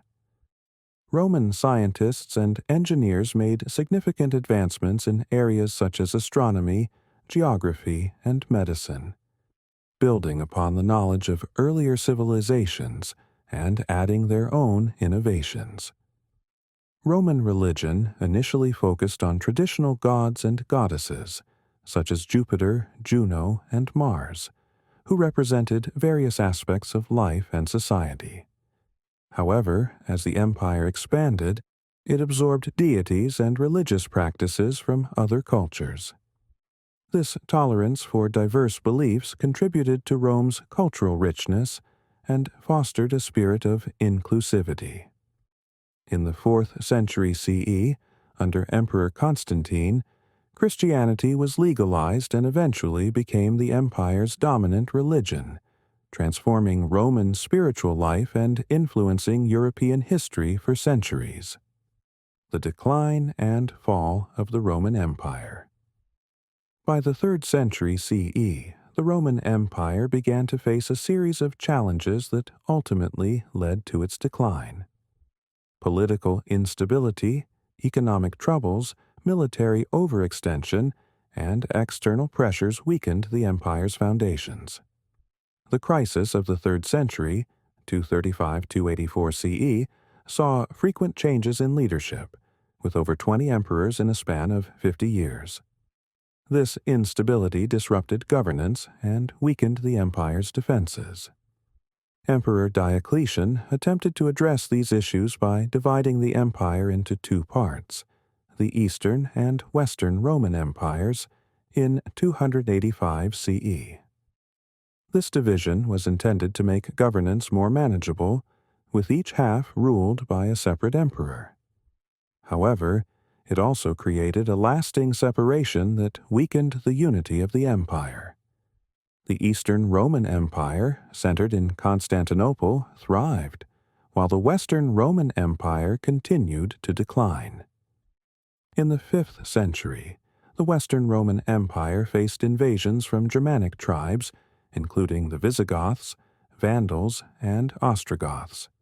In 410 CE, the Visigoths, led by Alaric, sacked Rome, a shocking event that symbolized the empire's vulnerability. In 476 CE, the Western Roman Empire officially fell when the last emperor, Romulus Augustulus, was deposed by the Germanic chieftain Odoacer. This marked the end of ancient Rome, although the Eastern Roman Empire, known as the Byzantine Empire, would continue for nearly 1,000 more years. Legacy of the Roman Empire. The fall of Rome did not mark the end of its influence. The Roman Empire's legacy permeates Western civilization, from its legal principles and architectural achievements to its contributions to art, literature, and philosophy. Roman law, in particular, provided a foundation for the development of civil law, influencing legal systems in Europe and beyond. The architectural innovations of Rome, such as the use of concrete, arches, and domes, set standards that inspired builders and architects throughout history. Rome's cultural legacy, including its literature, philosophy, and political ideas, laid the groundwork for the Renaissance and the Enlightenment. Latin, the language of Rome, became the foundation of the Romance languages and remained the language of scholarship and religion for centuries. The spread of Christianity, which Rome adopted as its official religion, transformed the spiritual landscape of Europe and became a central force in Western history. The Roman Empire's achievements in governance, engineering, and law demonstrate the power of organized society and the importance of civic responsibility. Though the empire eventually fell, its legacy endures as a testament to human creativity, resilience, and the quest for progress. The story of Rome is a reminder of both the potential and the fragility of empires, inspiring future generations to learn from its triumphs and challenges. Chapter 8. The Han Dynasty, China's Golden Age. The Han Dynasty, 206 BCE, 220 CE, is widely regarded as one of the most prosperous and culturally influential periods in Chinese history, often referred to as China's Golden Age. The Han Dynasty unified China under a central government, established a lasting bureaucracy, and promoted advances in science, technology, literature, and philosophy. Its achievements in trade, infrastructure, and culture set the foundation for Chinese civilization and created a legacy that endures to this day. Under the Han, China expanded its borders, connected with distant civilizations via the Silk Road, and saw the flourishing of Confucian thought, which would influence Chinese society for centuries. The rise of the Han Dynasty and the fall of the Qin. The Han Dynasty was founded by Liu Bang, later known as Emperor Gaozu, after the collapse of the Qin Dynasty, 221–206 BCE. The Qin, while successful in unifying China, had ruled with harsh laws and oppressive policies, leading to widespread dissatisfaction. After the death of Qin's first emperor, Qin Shi Huang, the dynasty fell into chaos, sparking rebellions across China. Liu Bang, a peasant-turned-rebel leader, emerged victorious in these conflicts, defeating the last Qin emperor and establishing the Han dynasty in 206 BCE. Unlike the Qin, Liu Bang adopted a more moderate approach to governance, reducing taxes, abolishing harsh punishments, and promoting policies that encouraged agricultural productivity. He decentralized power to local rulers, allowing them autonomy in their regions in exchange for loyalty to the central government. This approach helped Liu Bang consolidate his rule and gain the loyalty of China's people. Under his leadership, the Han dynasty established stability, unity, and a system of governance that would endure for centuries. The Han bureaucracy and Confucian influence. One of the Han dynasty's most lasting contributions was its highly organized and effective bureaucratic system, which relied on educated officials selected for their skills and merit. While earlier dynasties had centralized power, the Han perfected the system by creating a network of government officials who were responsible for implementing imperial policies across vast territories. This bureaucratic system allowed the Han emperors to maintain control over China's diverse population, ensuring that local leaders were accountable to the central authority. Emperor Wu of Han, 141–87 BCE, one of the most influential Han rulers, expanded this bureaucratic system and established Confucianism as the official state philosophy. Confucianism, founded by Confucius, 551–479 BCE, emphasized the importance of ethics, social harmony, and respect for hierarchy. Emperor Wu promoted Confucian principles, seeing them as a means to promote loyalty, respect, and stability within the empire.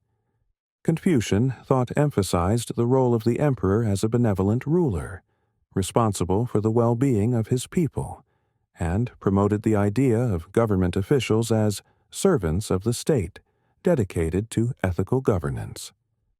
To support this system, the Han established imperial academies, where aspiring officials studied Confucian texts and took examinations to qualify for government service. This system of education and civil service became a hallmark of Chinese governance, setting a precedent for the future imperial examinations that would shape Chinese society for nearly 2 millennia. Confucian principles became deeply ingrained in Chinese culture, influencing family structure, education, and social relations, creating a lasting legacy that extended far beyond the Han dynasty. The expansion of the Han Empire and the Silk Road.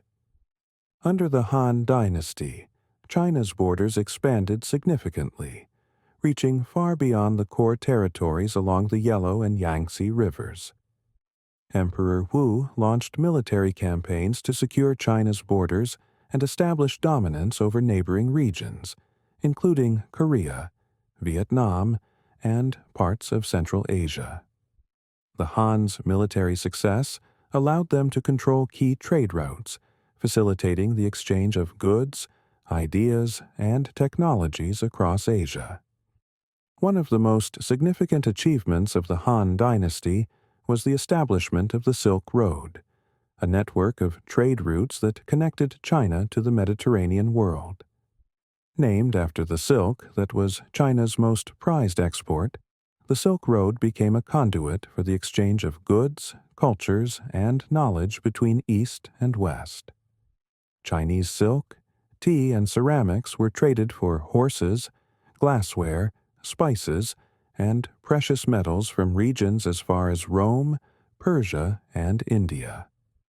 The Silk Road helped spread Buddhism to China and influence the development of Chinese culture, art, and religion. The Silk Road also played a crucial role in establishing diplomatic and military alliances. In particular, the Han dynasty forged alliances with the Xiongnu, a confederation of nomadic tribes that posed a threat to China's northern borders. Through trade and diplomacy, the Han reduced hostilities with the Xiongnu and secured the flow of goods along the Silk Road, contributing to a period of relative stability and prosperity. Scientific and technological advancements. The Han Dynasty was a period of remarkable scientific and technological innovation. Han scholars made significant contributions to astronomy, mathematics, medicine, and engineering, reflecting the dynasty's commitment to knowledge and practical application. One of the most notable inventions of the Han period was paper, which revolutionized record-keeping and literature. Paper was easier and cheaper to produce than the bamboo or silk previously used for writing, enabling the expansion of literacy and the preservation of knowledge. The Han also developed the world's first known seismograph, an instrument used to detect earthquakes. Invented by the scientist Zhang Heng, this device used a system of levers and pendulums to detect seismic activity, allowing the government to respond more effectively to natural disasters. Zhang Heng also contributed to advancements in astronomy, accurately calculating the length of the solar year and creating detailed maps of the stars. In medicine, Han scholars compiled extensive medical texts that covered a range of topics, including herbal remedies, acupuncture, and surgery. The Huangdi Nei Jing, Yellow Emperor's Inner Canon, a foundational text of Chinese medicine, was compiled during the Han period and remains influential in traditional Chinese medicine to this day. These medical advancements improved public health and set the stage for future developments in Chinese medical science, art, literature, and cultural flourishing. The Han Dynasty was a period of cultural renaissance with significant advancements in art, literature, and philosophy. Han art is characterized by intricate bronze work, ceramics, and jade carvings, as well as detailed tomb sculptures and reliefs that depicted scenes from everyday life. These artworks provide insights into Han society, illustrating the lives of nobles, farmers, and soldiers, as well as rituals, festivals, and mythological beliefs. Literature flourished under the Han, with historians and poets producing works that celebrated the empire's achievements and documented its history. The historian Sima Qian compiled the Shiji, Records of the Grand Historian, a comprehensive account of Chinese history from the earliest dynasties to the Han era. Sima Qian's work established a standard for historical writing in China, blending factual accounts with moral commentary and setting a precedent for future historians. Confucian and Taoist philosophy continued to develop, influencing Han thought and culture. While Confucianism emphasized social harmony and ethical governance, Taoism promoted a connection with nature and the pursuit of spiritual balance. These philosophies coexisted in Han society, shaping the moral and intellectual foundations of Chinese civilization. Challenges and the decline of the Han Dynasty. Despite its achievements, the Han Dynasty faced numerous challenges that ultimately led to its decline. The empire's expansion placed a strain on its resources, while its complex bureaucracy became increasingly corrupt over time. Land ownership became concentrated in the hands of wealthy landowners, leading to economic inequality and social unrest. Peasants, burdened by heavy taxes and forced labor, became increasingly discontented, contributing to uprisings such as the Yellow Turban Rebellion in 184 CE.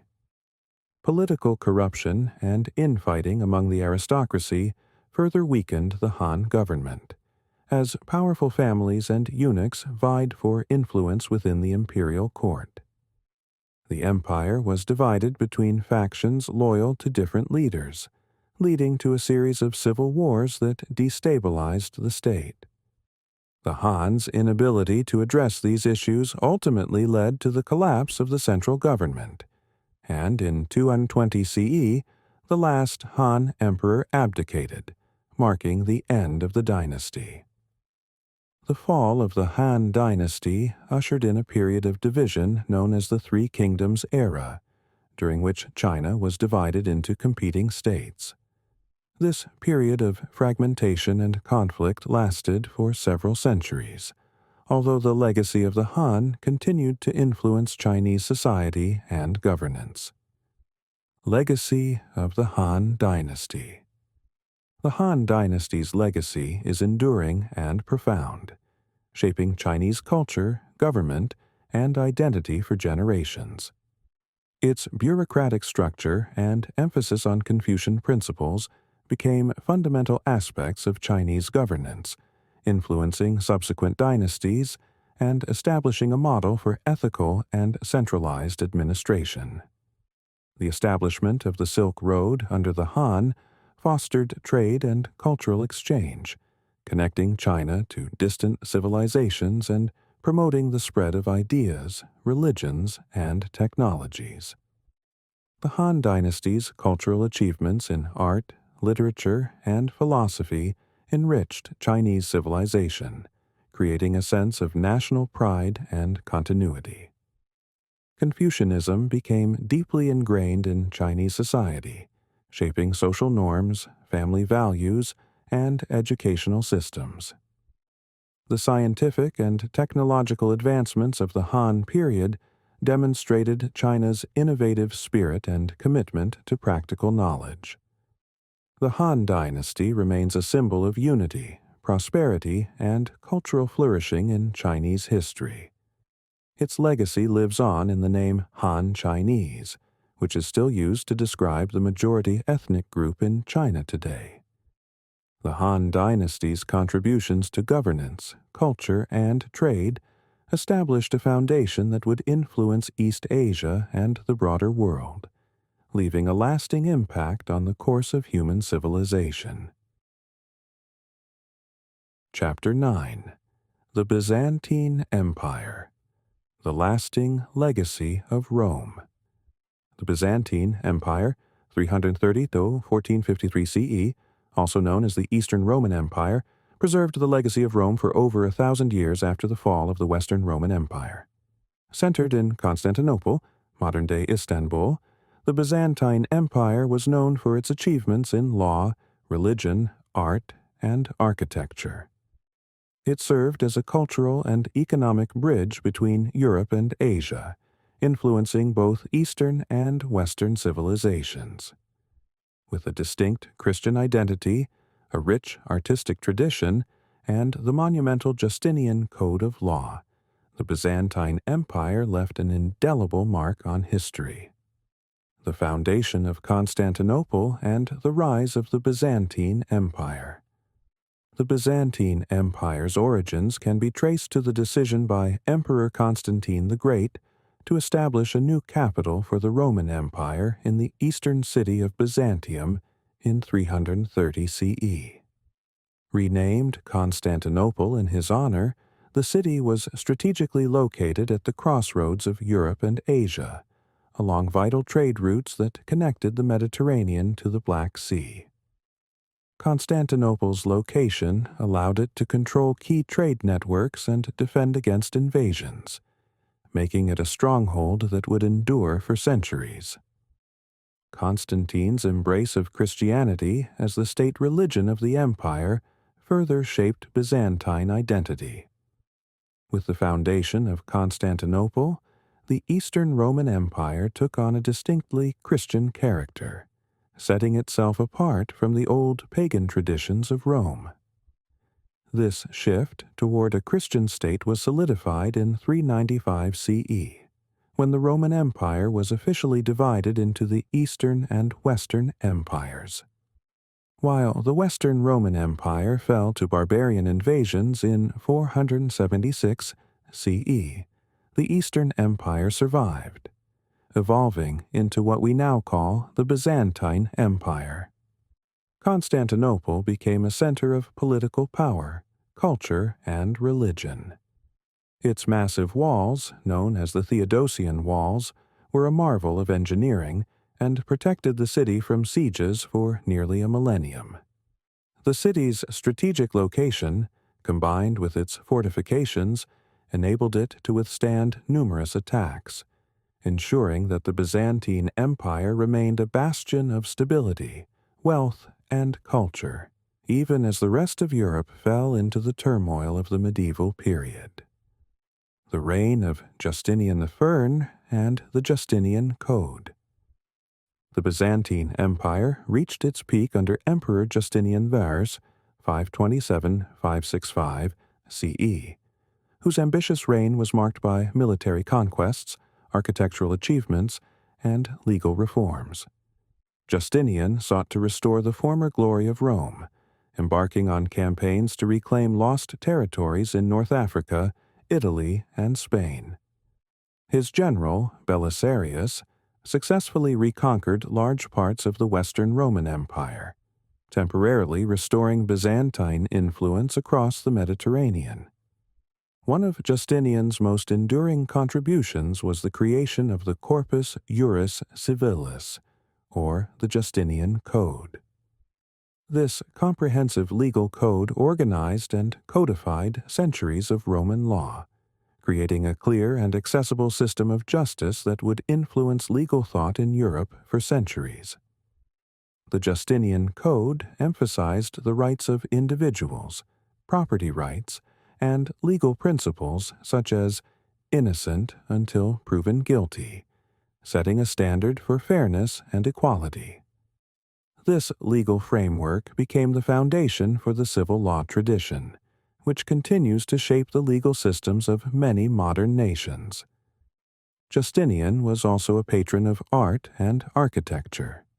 His most famous architectural achievement was the construction of the Hagia Sophia, a monumental cathedral in Constantinople that became a symbol of Byzantine architecture and Orthodox Christianity.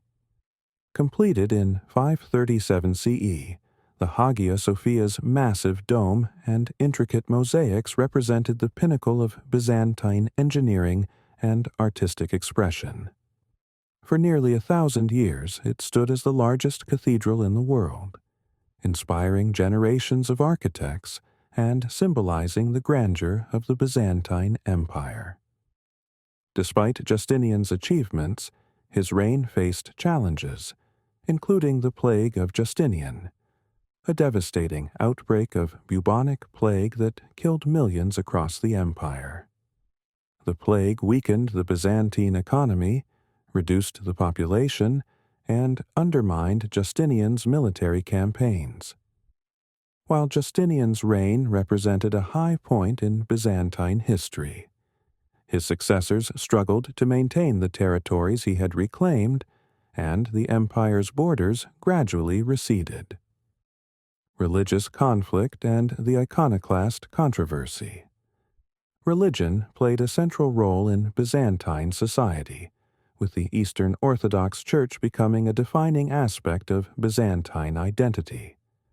However, the empire was frequently divided by religious disputes, particularly over the use of religious images, or icons, in worship. The iconoclast controversy, 726–843 CE, was one of the most divisive conflicts in Byzantine history, pitting those who believed in the use of icons, iconophiles, against those who sought to ban them, iconoclasts. Emperor Leo III initiated the first wave of iconoclasm in 726 CE, ordering the removal and destruction of religious images, which he viewed as idolatrous. This policy created a rift between the Byzantine emperor and the church, leading to violent clashes and widespread destruction of art. Iconoclasm was briefly reversed, but a second wave in the early 9th century under Emperor Theophilos reignited the conflict. The controversy finally ended in 843 CE, when Empress Theodora restored the use of icons, celebrating the event with the Feast of Orthodoxy, which is still observed in the Eastern Orthodox Church today.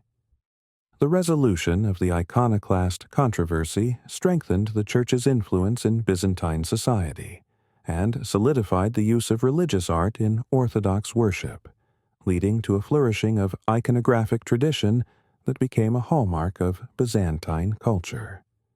Byzantine art and cultural achievements. Byzantine art and culture reached new heights during the empire's long history, influencing both Eastern and Western art. Byzantine artists developed a distinctive style characterized by vibrant mosaics, intricate icons, and gold leaf, creating religious imagery that conveyed a sense of divine majesty. The mosaics of the Hagia Sophia, as well as those in churches across the empire, depicted Christ, the Virgin Mary, and saints in a style that emphasized spirituality and otherworldliness. Byzantine icons, small religious paintings used for personal devotion, became central to Orthodox Christian worship and were believed to facilitate a direct connection with the divine. The tradition of iconography spread beyond the Byzantine Empire to Russia, the Balkans, and other parts of Eastern Europe, leaving a lasting impact on Orthodox Christian art. In addition to its artistic achievements, the Byzantine Empire was a center of scholarship and learning. Byzantine scholars preserved and copied the works of ancient Greek philosophers, scientists, and mathematicians, ensuring that classical knowledge survived the fall of the Western Roman Empire. These texts, along with Byzantine scholarship in theology and law, would later be rediscovered by Western Europe during the Renaissance, contributing to a revival of learning and intellectual growth. The Byzantine economy and the silk trade. The Byzantine Empire was a thriving center of commerce, benefiting from its strategic location at the crossroads of Europe and Asia. Constantinople became one of the wealthiest cities in the world, serving as a hub for trade routes that connected China, India, Persia, and the Mediterranean. Byzantine merchants traded in silk, spices, gold, and other luxury goods, amassing wealth that supported the empire's cultural and architectural projects. The Byzantines were also skilled in silk production, a closely guarded secret initially held by the Chinese. In the 6th century, Byzantine spies reportedly smuggled silkworms out of China, allowing the Byzantines to establish their own silk industry. This development reduced Byzantine dependence on Chinese silk and increased Constantinople's role in the lucrative silk trade, further bolstering the empire's economy. Military challenges and the Crusades. Throughout its history, the Byzantine Empire faced constant threats from external forces, including the Persians, Arabs, Slavs, and later the Seljuk Turks. The Byzantine army employed various defensive strategies, including the use of Greek fire, a flammable weapon that was highly effective in naval battles. Despite these defenses, the empire struggled to maintain its territorial integrity as waves of invaders threatened its borders. In the 11th century, the Byzantines sought assistance from Western Europe to repel the Seljuk Turks, leading to the launch of the Crusades. Initially intended to aid the Byzantines, the Crusades eventually became a source of conflict between the Eastern and Western Christian worlds. The Fourth Crusade, 1202 and 1204, culminated in the sack of Constantinople by Crusader forces, a devastating event that weakened the Byzantine Empire and deepened the divide between Eastern Orthodoxy and Roman Catholicism. Following the sack of Constantinople, the Byzantine Empire fragmented, and several successor states emerged, including the Empire of Nicaea. In 1261, the Byzantines managed to recapture Constantinople, but the empire never fully recovered its former strength. Over the next 2 centuries, the empire faced increasing pressure from the Ottoman Turks, who gradually conquered Byzantine territories. The fall of Constantinople and the end of the Byzantine Empire. In 1453, after a prolonged siege, the Ottoman Turks, led by Sultan Mehmed II, captured Constantinople, marking the end of the Byzantine Empire.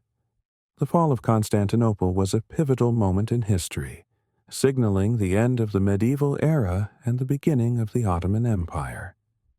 The city was renamed Istanbul and became the capital of the Ottoman Empire, while the remaining Byzantine territories were absorbed into the Ottoman realm. The fall of Constantinople also marked a turning point for Europe. Many Greek scholars fled to the West, bringing with them classical manuscripts that contributed to the Renaissance. The migration of knowledge and ideas from Byzantium to Europe helped spark a revival of learning and culture that would shape the modern world. Legacy of the Byzantine Empire. The Byzantine Empire's legacy is profound and far-reaching. Its achievements in law, art, and religion influenced both Eastern and Western cultures, while its preservation of Greek and Roman knowledge ensured the survival of classical learning. The Justinian Code laid the foundation for modern legal systems, while Byzantine art and architecture inspired Orthodox Christian traditions across Eastern Europe. The Byzantine Empire also played a key role in shaping the religious landscape of Europe, as the Eastern Orthodox Church became a central force in Eastern Christianity. The empire's emphasis on education, scholarship, and cultural exchange contributed to the intellectual growth of Europe and set the stage for the Renaissance. Though the Byzantine Empire eventually fell, its influence endured, shaping the development of Western civilization and leaving a legacy that continues to resonate in modern history. As a bridge between East and West, the Byzantine Empire represents the endurance of human creativity, resilience, and the quest for knowledge. Chapter 10. The Ottoman Empire. The Rise of a Global Power. The Ottoman Empire, 1219–1922 CE, was one of history's most powerful and enduring empires, spanning 3 continents at its height and lasting over 6 centuries. Founded by Osman I in the late 13th century, the Ottoman Empire expanded from a small Turkish principality in Anatolia to a vast empire that encompassed Southeast Europe, the Middle East, North Africa, and parts of Eastern Europe. Known for its military prowess, diverse culture, and advancements in art, science, and architecture, the Ottoman Empire left a profound legacy that shaped the course of global history. The foundation of the Ottoman Empire and early expansion. The Ottoman Empire traces its origins to Osman I, a tribal leader who established a small principality in northwestern Anatolia around 1299. Osman and his successors took advantage of the weakening Byzantine Empire, gradually expanding their territory in the region. The Ottomans combined effective military tactics with a policy of tolerance toward conquered peoples, creating a reputation as fair and stable rulers. The early Ottoman state was marked by a spirit of Islamic zeal and military ambition, as well as a desire to expand into Europe and the Middle East. Osman's successors, particularly Orhan and Murad I, continued to expand the empire's borders, pushing into the Balkans and capturing key cities, including Adrianople, modern-day Edirne, which became the Ottoman capital. The Ottomans employed an elite military force known as the Janissaries, a corps of highly trained soldiers initially recruited through the Devshirme system, where young Christian boys from conquered territories were converted to Islam, trained as soldiers, and became loyal to the Sultan. the Ottomans achieved a significant victory in 1389 at the Battle of Kosovo, where they defeated a coalition of Balkan forces, consolidating their control over Southeast Europe. This expansion brought the Ottomans into direct conflict with neighboring Christian states and established them as a powerful force on Europe's eastern frontier. The conquest of Constantinople and the Golden Age of the Empire. One of the defining moments in Ottoman history came in 1453 with the conquest of Constantinople. Under the leadership of Sultan Mehmed II, also known as Mehmed the Conqueror, the Ottomans laid siege to Constantinople, the capital of the Byzantine Empire. Mehmed's use of advanced siege technology, including massive cannons, allowed him to breach the city's formidable walls. The fall of Constantinople marked the end of the Byzantine Empire and transformed the Ottomans into a dominant power in the eastern Mediterranean. Mehmed II declared Constantinople the new capital of the Ottoman Empire and renamed it Istanbul. He encouraged the settlement of diverse communities, including Muslims, Christians, and Jews, fostering a cosmopolitan society that reflected the empire's diversity. Mehmed also invested in rebuilding the city, constructing mosques, palaces, and public buildings that showcased Ottoman architectural innovation. Following Mehmed's reign, the Ottoman Empire continued to expand under Suleiman the Magnificent, 1520–1566, who is often regarded as the empire's greatest ruler. Under Suleiman, the Ottoman Empire reached its zenith, controlling a vast territory that stretched from Hungary in Europe to Yemen in the Arabian Peninsula, and from Algeria in North Africa to Mesopotamia in the east. Suleiman's reign marked the golden age of the Ottoman Empire, a period characterized by military success, legal reform, artistic achievement, and cultural flourishing. Legal and administrative reforms, the Kanun and the millet system. Suleiman was not only a military leader, but also a skilled administrator who sought to organize and unify the empire through legal and social reforms.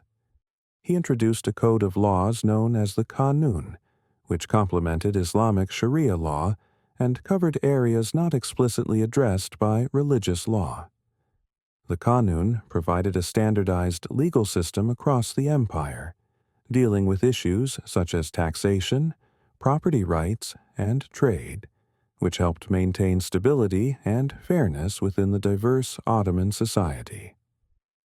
The Ottomans also implemented the millet system, a unique method of governance that allowed religious minorities to maintain a degree of autonomy. Each religious community, or millet, including Greek Orthodox Christians, Armenian Christians, and Jews, was allowed to govern itself according to its own laws and customs, provided it remained loyal to the Ottoman state. This policy fostered loyalty among the empire's diverse populations and helped reduce social tensions, allowing people of various faiths and ethnicities to coexist peacefully within the empire. Ottoman art, architecture, and science. The Ottoman Empire's golden age saw remarkable achievements in art, architecture, and science. Ottoman art was influenced by Islamic, Persian, and Byzantine traditions, resulting in a unique style characterized by intricate designs, calligraphy, and tile work. The Topkapi Palace, built by Mehmed II and expanded by his successors, served as the administrative and ceremonial center of the empire, and was adorned with beautiful gardens, courtyards, and artwork that reflected the opulence of the Ottoman court. Ottoman architecture reached its peak with the construction of grand mosques and public buildings by Mimar Sinan, the empire's most celebrated architect. Sinan's masterpieces, including the Süleymaniye Mosque in Istanbul and the Selimiye Mosque in Edirne, showcased innovative engineering techniques, elegant domes, and harmonious proportions. These structures remain iconic symbols of Ottoman art and design. The Ottomans also made significant contributions to science and medicine. Scholars and physicians in the Ottoman Empire advanced knowledge in fields such as astronomy, mathematics, and medicine, building upon the work of earlier Islamic scholars. Medical practices, such as the establishment of hospitals and the use of surgical techniques, were sophisticated for their time, and Ottoman doctors were renowned throughout the region. Trade and economic prosperity. The Ottoman Empire's strategic location enabled it to control major trade routes between Europe, Asia, and Africa. Istanbul became a key hub for commerce, connecting the Silk Road to European markets and facilitating the flow of goods, ideas, and technologies. The Ottomans traded in silk, spices, coffee, and ceramics, amassing wealth that supported the empire's administration, military, and cultural projects. The Ottomans also imposed taxes on trade passing through their territories, increasing their revenues and consolidating their control over international commerce. Coffee houses, where people gathered to socialize and discuss politics, became popular in Ottoman cities, contributing to a vibrant urban culture. These coffee houses later spread to Europe, where they became centers of intellectual exchange. Challenges and the decline of the empire. Despite its golden age, the Ottoman Empire began to face challenges by the 17th century. Military defeats, economic pressures, and administrative corruption weakened the empire's ability to maintain control over its vast territories. The Ottoman military, once formidable, struggled to keep pace with European advancements in technology and tactics, leading to a series of costly defeats, including the Battle of Lepanto in 1571 and the failed siege of Vienna in 1683. The empire's economic structure also faced strain. As European powers began to establish direct sea routes to Asia, bypassing the traditional Ottoman-controlled land routes, the empire's revenue from trade declined.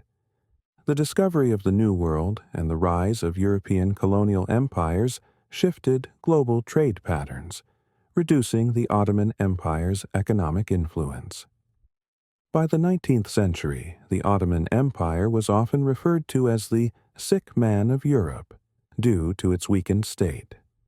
Internal uprisings, such as the Greek War of Independence, and increasing foreign influence further eroded the empire's power. The Tanzimat reforms, 1839-1876, sought to modernize the empire by introducing new administrative, military, and legal reforms. But these efforts were only partially successful in addressing the empire's decline. The fall of the Ottoman Empire and the legacy of World War I. World War I proved to be the final blow to the Ottoman Empire. The Ottomans joined the war on the side of the Central Powers, hoping to regain lost territories and strengthen their position. However, the war devastated the empire, leading to the loss of territories in the Middle East and the occupation of Istanbul by Allied forces. Following the war, the Treaty of Sèvres in 1920 dismantled the Ottoman Empire, reducing it to a small area around Istanbul. In 1922, the Ottoman Sultanate was officially abolished, and Mustafa Kemal Atatürk, a Turkish nationalist leader, established the Republic of Turkey. The transformation of the Ottoman Empire into modern Turkey marked the end of the last great Islamic empire and the beginning of a new era for the Turkish people. Legacy of the Ottoman Empire. The Ottoman Empire's legacy is vast and complex, influencing regions far beyond its former borders. The Ottoman legal, administrative, and architectural contributions shaped the development of modern Turkey and continue to influence countries across the Middle East, the Balkans, and North Africa. The millet system, with its emphasis on religious tolerance, provided a model for managing diversity in multi-ethnic societies. The Ottoman Empire also left a cultural legacy, with Ottoman art, music, and cuisine continuing to be celebrated today. The influence of Ottoman architecture is visible in the grand mosques, palaces, and public buildings found in former Ottoman territories. The spread of Ottoman art, literature, and philosophy contributed to a cultural exchange that enriched both the East and the West. As a bridge between Europe and Asia, the Ottoman Empire played a central role in the history of both regions. Its contributions to art, science, and governance continue to be remembered, serving as a testament to the achievements of a civilization that thrived at the crossroads of continents. The story of the Ottoman Empire reminds us of the complexities of empire, the importance of cultural exchange, and the resilience of human societies in the face of change. Chapter 11. The Mongol Empire, the largest land empire in history. The Mongol Empire, 1206–1368 CE, was the largest contiguous empire in history, stretching from the Sea of Japan to Eastern Europe at its peak. Founded by Genghis Khan, the Mongol Empire unified diverse cultures and created extensive trade networks that connected the East and West.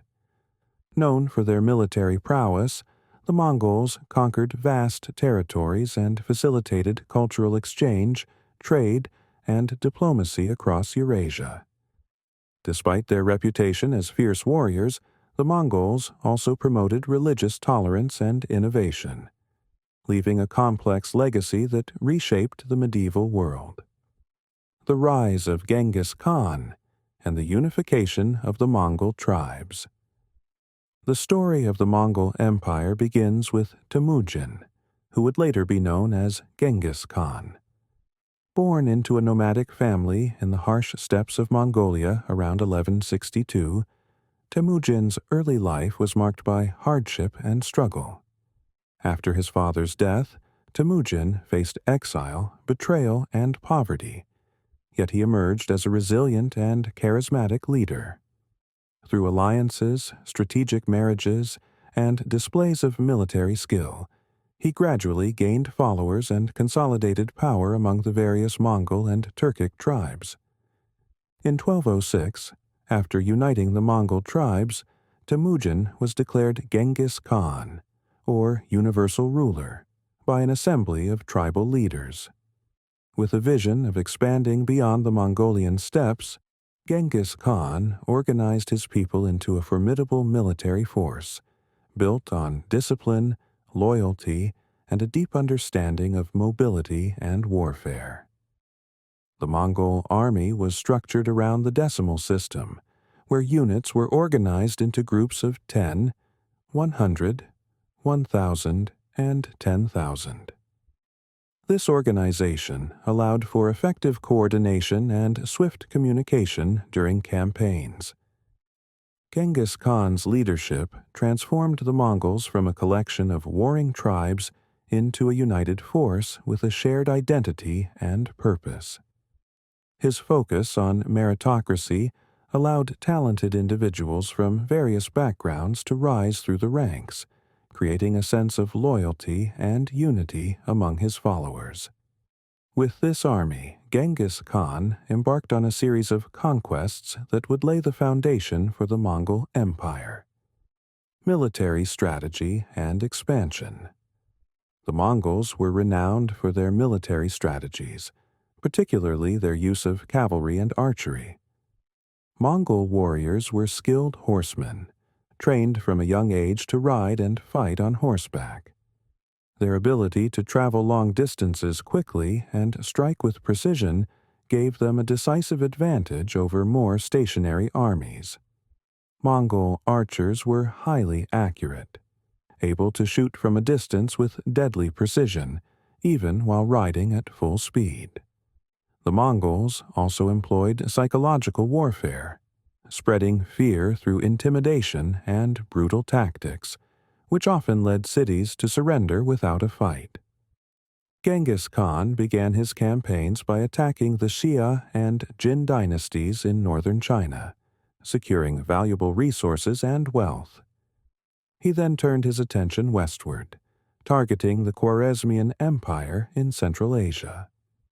When the Khwarezmian ruler betrayed a Mongol diplomatic mission, Genghis Khan responded with a full-scale invasion, devastating the Khwarezmian cities and incorporating the territory into the Mongol Empire. The conquest of Central Asia opened new trade routes and expanded Mongol influence westward. By the time of his death in 1227, Genghis Khan had conquered vast territories across Central Asia and northern China. His empire was divided among his sons, who continued to expand Mongol territory.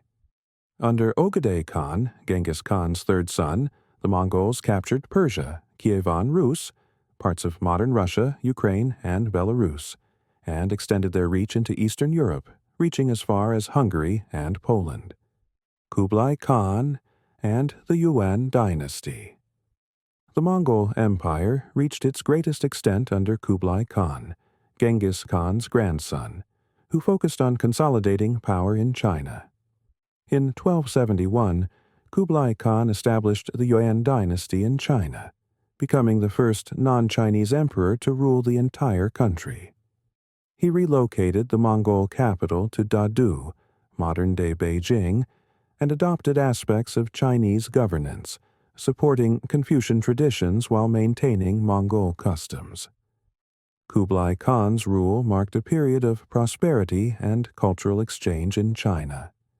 He promoted trade along the Silk Road and encouraged foreign travelers to visit his court, including the famous Venetian merchant Marco Polo, whose accounts of his travels introduced Europeans to the wealth and grandeur of the Yuan court. Kublai Khan also supported the development of infrastructure, including roads, canals, and postal stations to improve communication and trade within the empire. While Kublai Khan's rule brought stability to China, his efforts to expand into Southeast Asia and Japan were less successful. The Mongols launched two invasions of Japan in 1274 and 1281, both of which were thwarted by storms, known in Japanese as kamikaze or divine wind. Despite these setbacks, Kublai Khan's reign marked a peak in the cultural and economic integration of China with the rest of the Mongol Empire. Trade, and the Pax Mongolica. The Mongol Empire facilitated a period of peace and stability known as the Pax Mongolica, or Mongol Peace, which lasted from the mid-13th century to the mid-14th century. During this time, the Mongols protected and encouraged trade along the Silk Road, allowing goods, people, and ideas to flow freely across Asia and into Europe. The Pax Mongolica created a safe environment for merchants, travelers, and scholars, fostering an unprecedented level of cultural exchange between East and West. The Mongols played a significant role in spreading technology, knowledge, and innovations across their empire. Chinese inventions such as gunpowder, paper, and the compass reached the Islamic world and Europe, transforming warfare, navigation, and communication. The Mongols also facilitated the spread of religious ideas, allowing Buddhists, Christians, Muslims, and others to practice their faiths openly. This religious tolerance helped integrate the diverse peoples of the empire and fostered a cosmopolitan society where knowledge and culture flourished. However, the Mongol Empire also inadvertently facilitated the spread of the Black Death, which traveled along trade routes and devastated populations across Asia, Europe, and the Middle East in the 14th century. The epidemic weakened the Mongol Empire and disrupted trade, contributing to the empire's gradual decline. Governance and religious tolerance. The Mongols adopted a pragmatic approach to governance, respecting the customs and beliefs of the people they ruled. Genghis Khan's legal code, known as the Yasa, established a framework for justice that emphasized loyalty, honesty, and respect for authority. The Mongols appointed local leaders to administer conquered regions and allowed religious freedom, believing that a diverse and inclusive society would be more stable. Religious tolerance was a hallmark of the Mongol Empire. While Genghis Khan and many of his successors were adherents of Tengrism, a shamanistic faith, they respected other religions and often sought to learn from them. The empire welcomed Muslim scholars, Christian missionaries, and Buddhist monks, creating a unique environment where diverse faiths coexisted. This tolerance allowed the Mongols to maintain control over a vast and multi-ethnic empire, earning the loyalty of their subjects and promoting unity. The fragmentation and decline of the Mongol Empire. Following the death of Genghis Khan, the Mongol Empire was divided among his descendants into several khanates, each governed by a different branch of his family. These khanates included the Golden Horde in Russia, the Ilkhanate in Persia, the Chagatai Khanate in Central Asia, and the Yuan dynasty in China. While the khanates initially cooperated, rivalry and conflict between them eventually led to fragmentation. The decline of the Mongol Empire was accelerated by internal divisions, economic challenges, and external pressures. In China, the Yuan dynasty faced growing resistance from the native population, culminating in the rise of the Ming dynasty in 1368, which expelled the Mongols from China. The Ilkhanate in Persia dissolved due to political instability, and the Golden Horde gradually lost control over its territories in Russia. By the late 14th century, the Mongol Empire had largely disintegrated, although the legacy of Mongol rule persisted in the political, cultural, and economic changes they had introduced across Eurasia. The remnants of the empire continued to influence regional politics, and the Mongols' innovations in warfare, governance, and trade left a lasting impact on the civilizations they encountered. Legacy of the Mongol Empire. The legacy of the Mongol Empire is complex and multifaceted.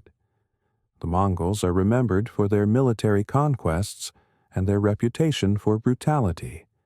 Yet they also created one of history's most prosperous and interconnected societies.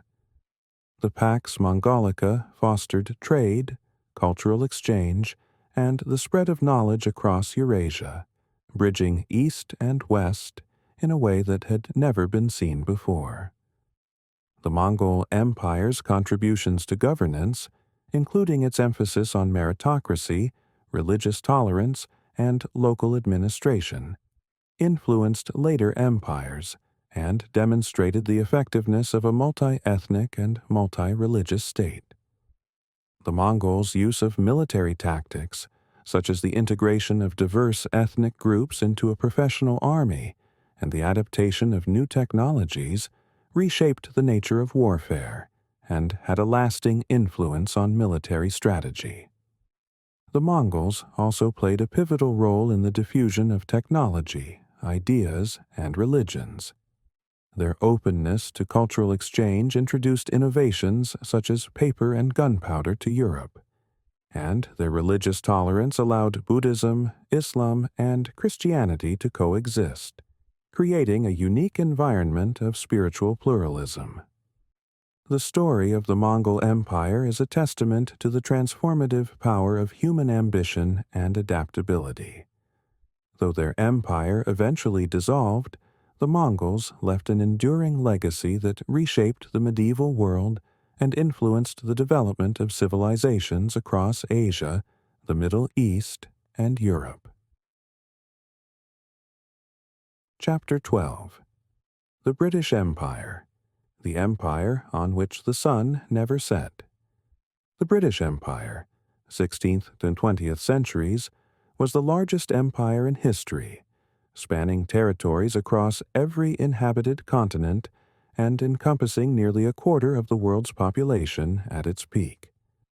Known as the empire on which the sun never set, the British Empire influenced global trade, politics, culture, and technology, shaping the modern world in profound ways.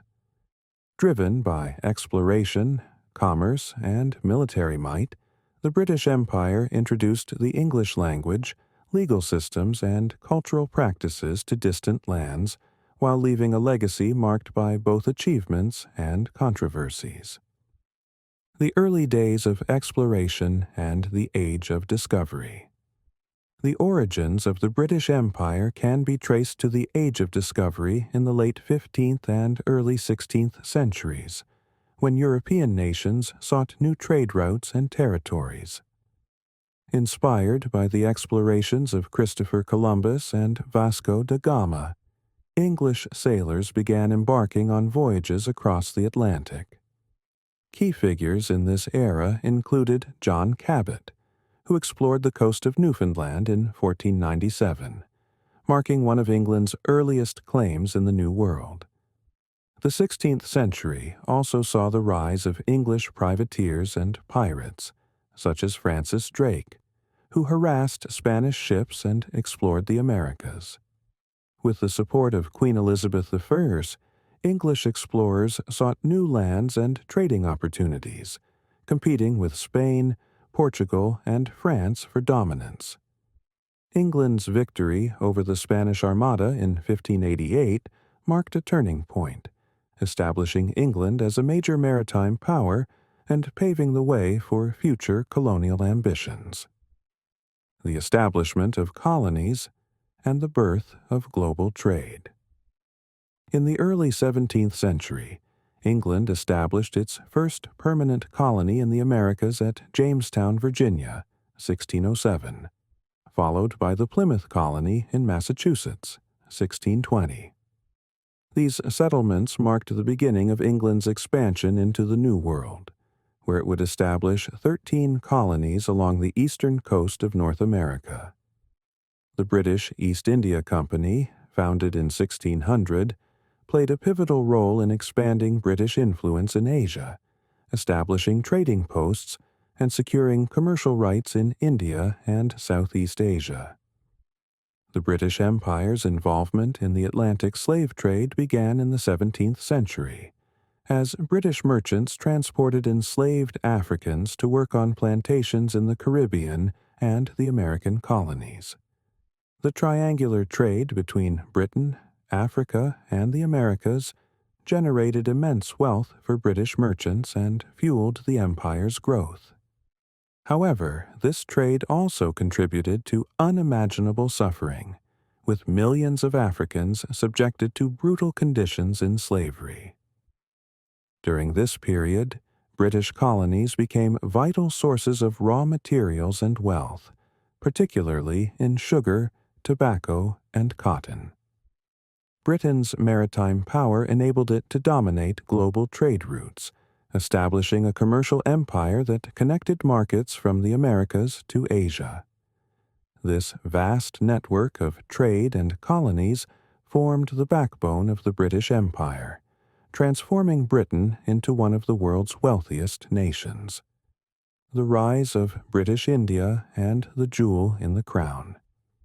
By the 18th century, the British Empire's focus shifted to India, which would become the jewel in the crown of British colonial possessions.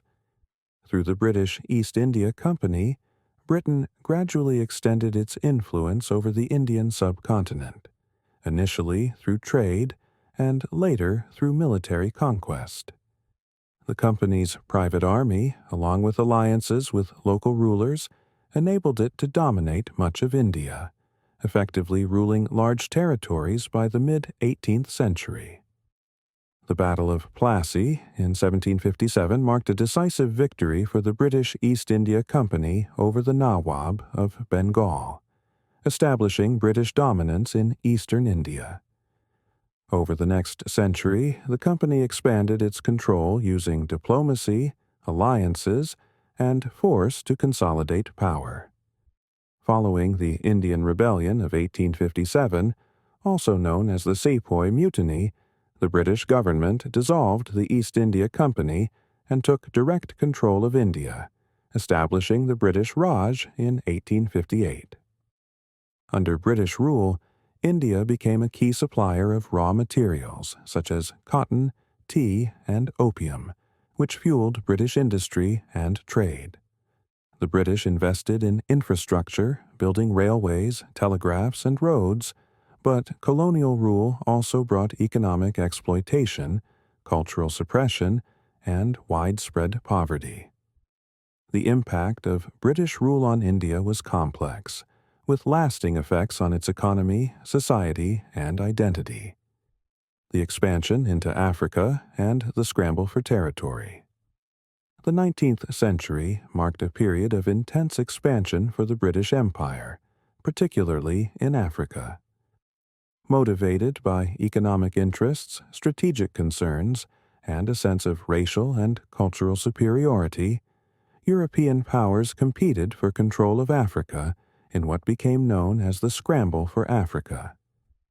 The Berlin Conference of 1884 and 1885 formalized this process, dividing the continent among European nations without regard for the existing cultures and societies of African peoples. The British established colonies and protectorates across Africa, including Egypt, Nigeria, Kenya, Uganda, and South Africa. British involvement in Egypt began with the construction of the Suez Canal, a vital waterway that connected the Mediterranean to the Red Sea, providing a shorter route to India and Asia. Control of the Suez Canal allowed Britain to protect its interests in India and maintain its status as a global power. In South Africa, the British engaged in conflicts with the Boers, Dutch settlers, over control of land and resources, leading to the Boer Wars, 1880–1881 and 1899–1902. These wars resulted in British control of South Africa and access to its valuable diamond and gold mines. However, British policies in Africa often disregarded the rights and welfare of local populations, contributing to social and economic inequalities that would have lasting consequences. The spread of British culture and influence. The British Empire's global reach spread the English language, British legal systems, and cultural practices across its colonies. British missionaries, educators, and officials promoted Western values, Christianity, and English education, leaving a lasting cultural legacy in former colonies. English became a lingua franca in many regions, facilitating communication and trade, and remains an official language in numerous former British colonies today. The British legal system was introduced in many colonies, with British common law influencing legal traditions in countries such as India, Canada, Australia, and parts of Africa. British education systems, universities, and civil service structures also left their mark, creating an educated elite in colonial societies that would later lead independence movements. However, British cultural influence was not always welcomed, as it often involved the suppression of local traditions, languages, and religions. Colonial policies sometimes fueled resentment, laying the groundwork for nationalist movements and resistance against British rule. Challenges and the decline of the empire. By the early 20th century, the British Empire faced increasing challenges. World War I placed a tremendous strain on Britain's resources, while nationalist movements in colonies such as India, Ireland, and Egypt demanded greater autonomy or independence. The Indian independence movement, led by figures such as Mahatma Gandhi, used nonviolent resistance to challenge British rule, ultimately leading to India's independence in 1947. World War II further weakened Britain's global influence. The economic toll of the war, combined with rising demands for independence, accelerated the decline of the British Empire. In the post-war era, Britain's leaders recognized the inevitability of decolonization, leading to the independence of former colonies across Asia, Africa, and the Caribbean. The Suez Crisis of 1956 underscored Britain's diminished power, signaling an end to its imperial dominance. The independence of India in 1947 was a watershed moment, followed by the independence of African nations, Caribbean islands, and Pacific territories. By the 1960s, the British Empire had largely dissolved, replaced by the Commonwealth of Nations, a voluntary association of former colonies. Legacy of the British Empire. The legacy of the British Empire is complex and far-reaching, shaping the modern world in profound ways. The empire introduced the English language, legal systems, and parliamentary institutions to diverse regions, leaving an enduring impact on governance and culture. Many former colonies retain close ties with Britain through the Commonwealth, fostering cooperation in areas such as trade, education, and international relations. The British Empire's contributions to global trade, infrastructure, and science facilitated advancements that transformed economies and societies. However, the empire's legacy is also marked by exploitation, social inequality, and cultural suppression. Colonial policies often disrupted traditional societies, imposed racial hierarchies, and exploited resources for the benefit of Britain, leading to lasting challenges in post-colonial societies. The story of the British Empire reflects both the achievements and contradictions of imperialism, highlighting the impact of power and ambition on human history. The legacy of the British Empire serves as a reminder of the complexities of empire building, inspiring reflection on issues of governance, cultural exchange, and the pursuit of justice in a globalized world. Chapter 13. The Rise of the United States as a Global Superpower. The United States emerged as a global superpower in the 20th century, reshaping the world order and becoming a leading force in international politics, economics, science, and culture. While the foundations of American influence were laid in the 19th century, it was the two world wars and the Cold War that solidified the U.S. as a dominant force on the global stage. From its role in promoting democracy and capitalism to its advancements in technology and culture, the United States profoundly impacted modern society, shaping global norms and fostering an era of unprecedented influence. The early foundations and expansion of the United States. The United States' journey to superpower status began with its territorial expansion across North America during the 19th century, through events such as the Louisiana Purchase, 1803, the Mexican-American War, 1846 to 1848, and the annexation of territories that would become Western states. The doctrine of manifest destiny, the belief that Americans were destined to expand across the continent, drove this expansion, often at the expense of indigenous populations and neighboring nations. The Civil War, 1861-1865, was a defining conflict that solidified the unity of the United States, ending slavery and reinforcing federal authority. Following the Civil War, America's Industrial Revolution transformed it into a major economic power, marked by rapid industrialization, the growth of cities, and the rise of influential corporations.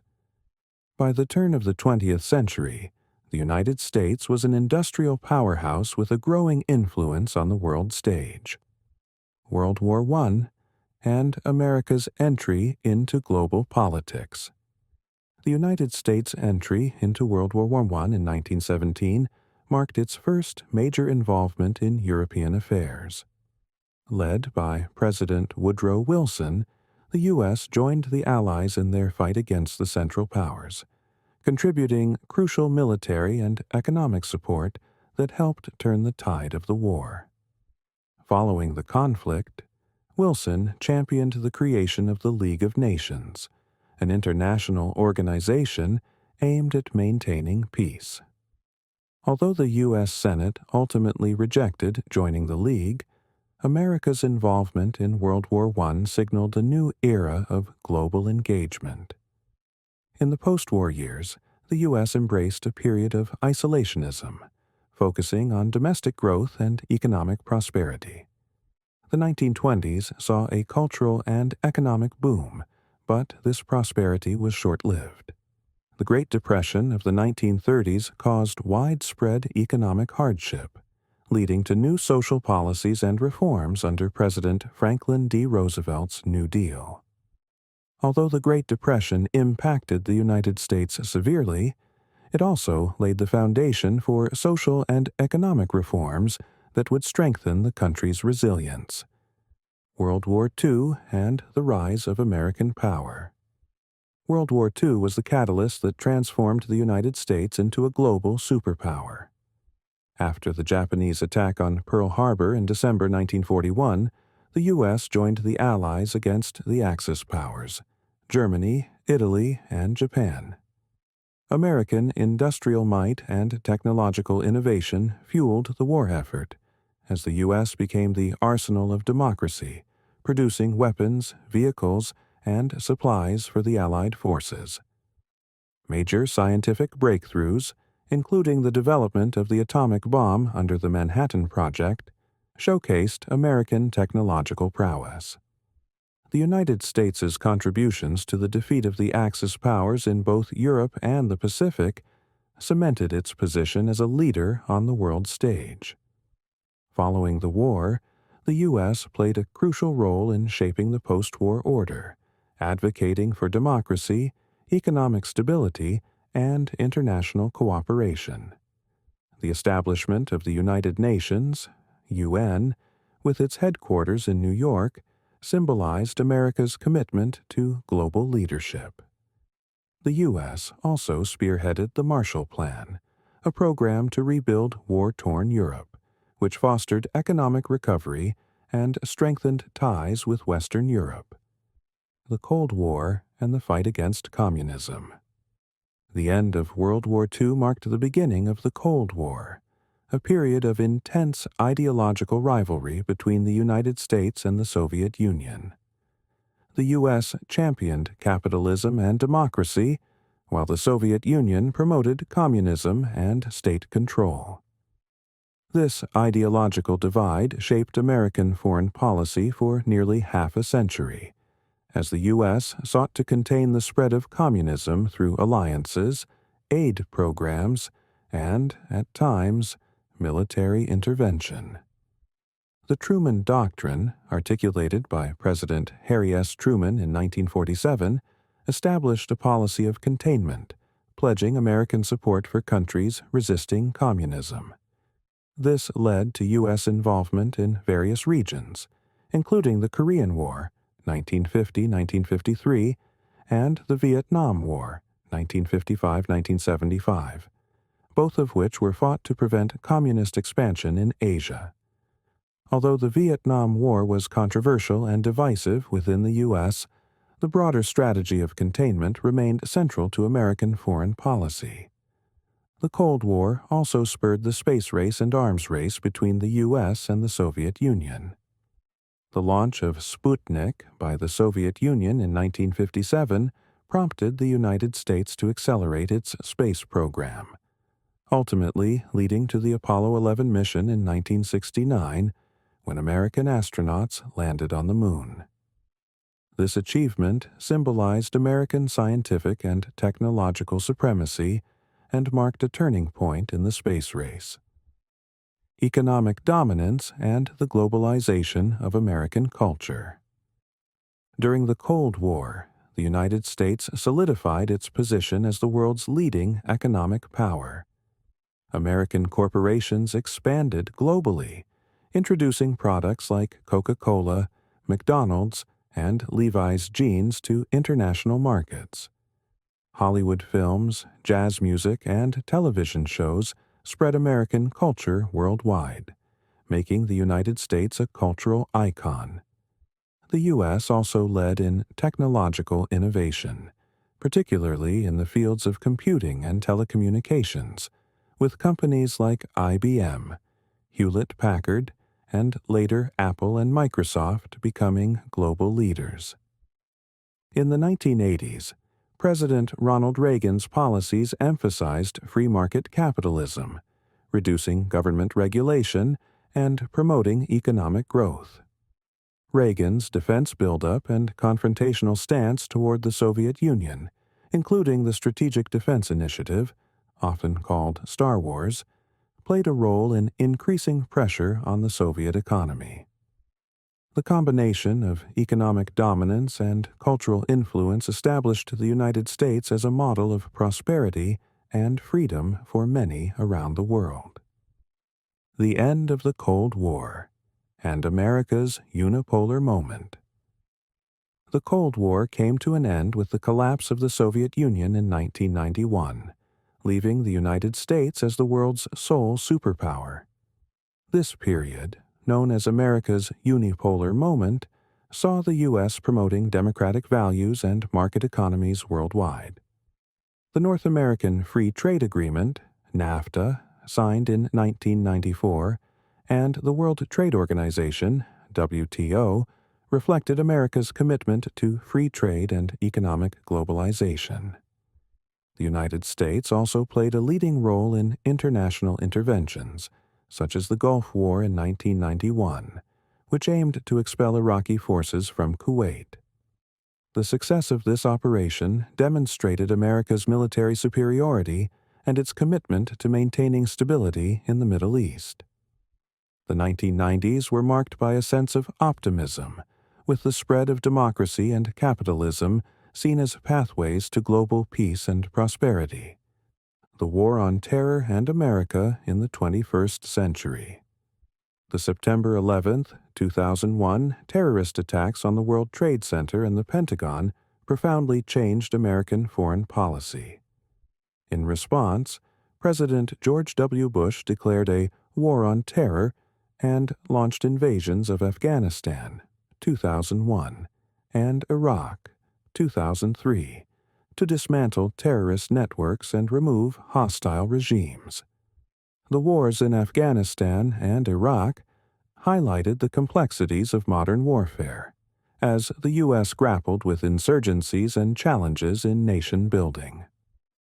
The War on Terror strained American resources and raised questions about the limits of U.S. power, as the protracted conflicts became increasingly unpopular domestically and internationally.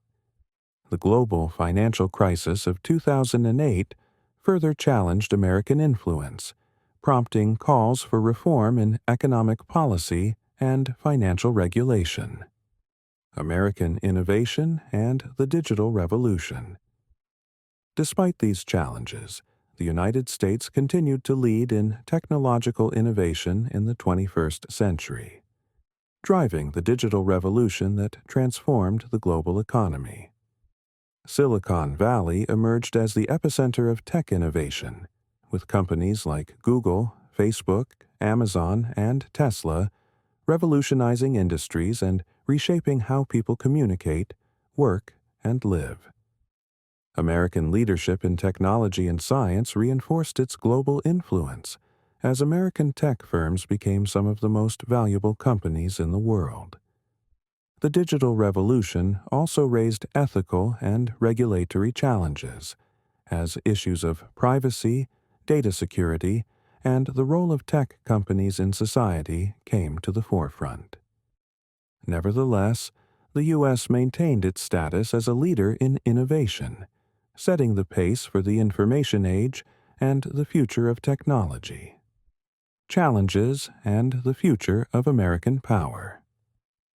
In recent years, the United States has faced new challenges on the global stage, including the rise of China as a major economic and military power.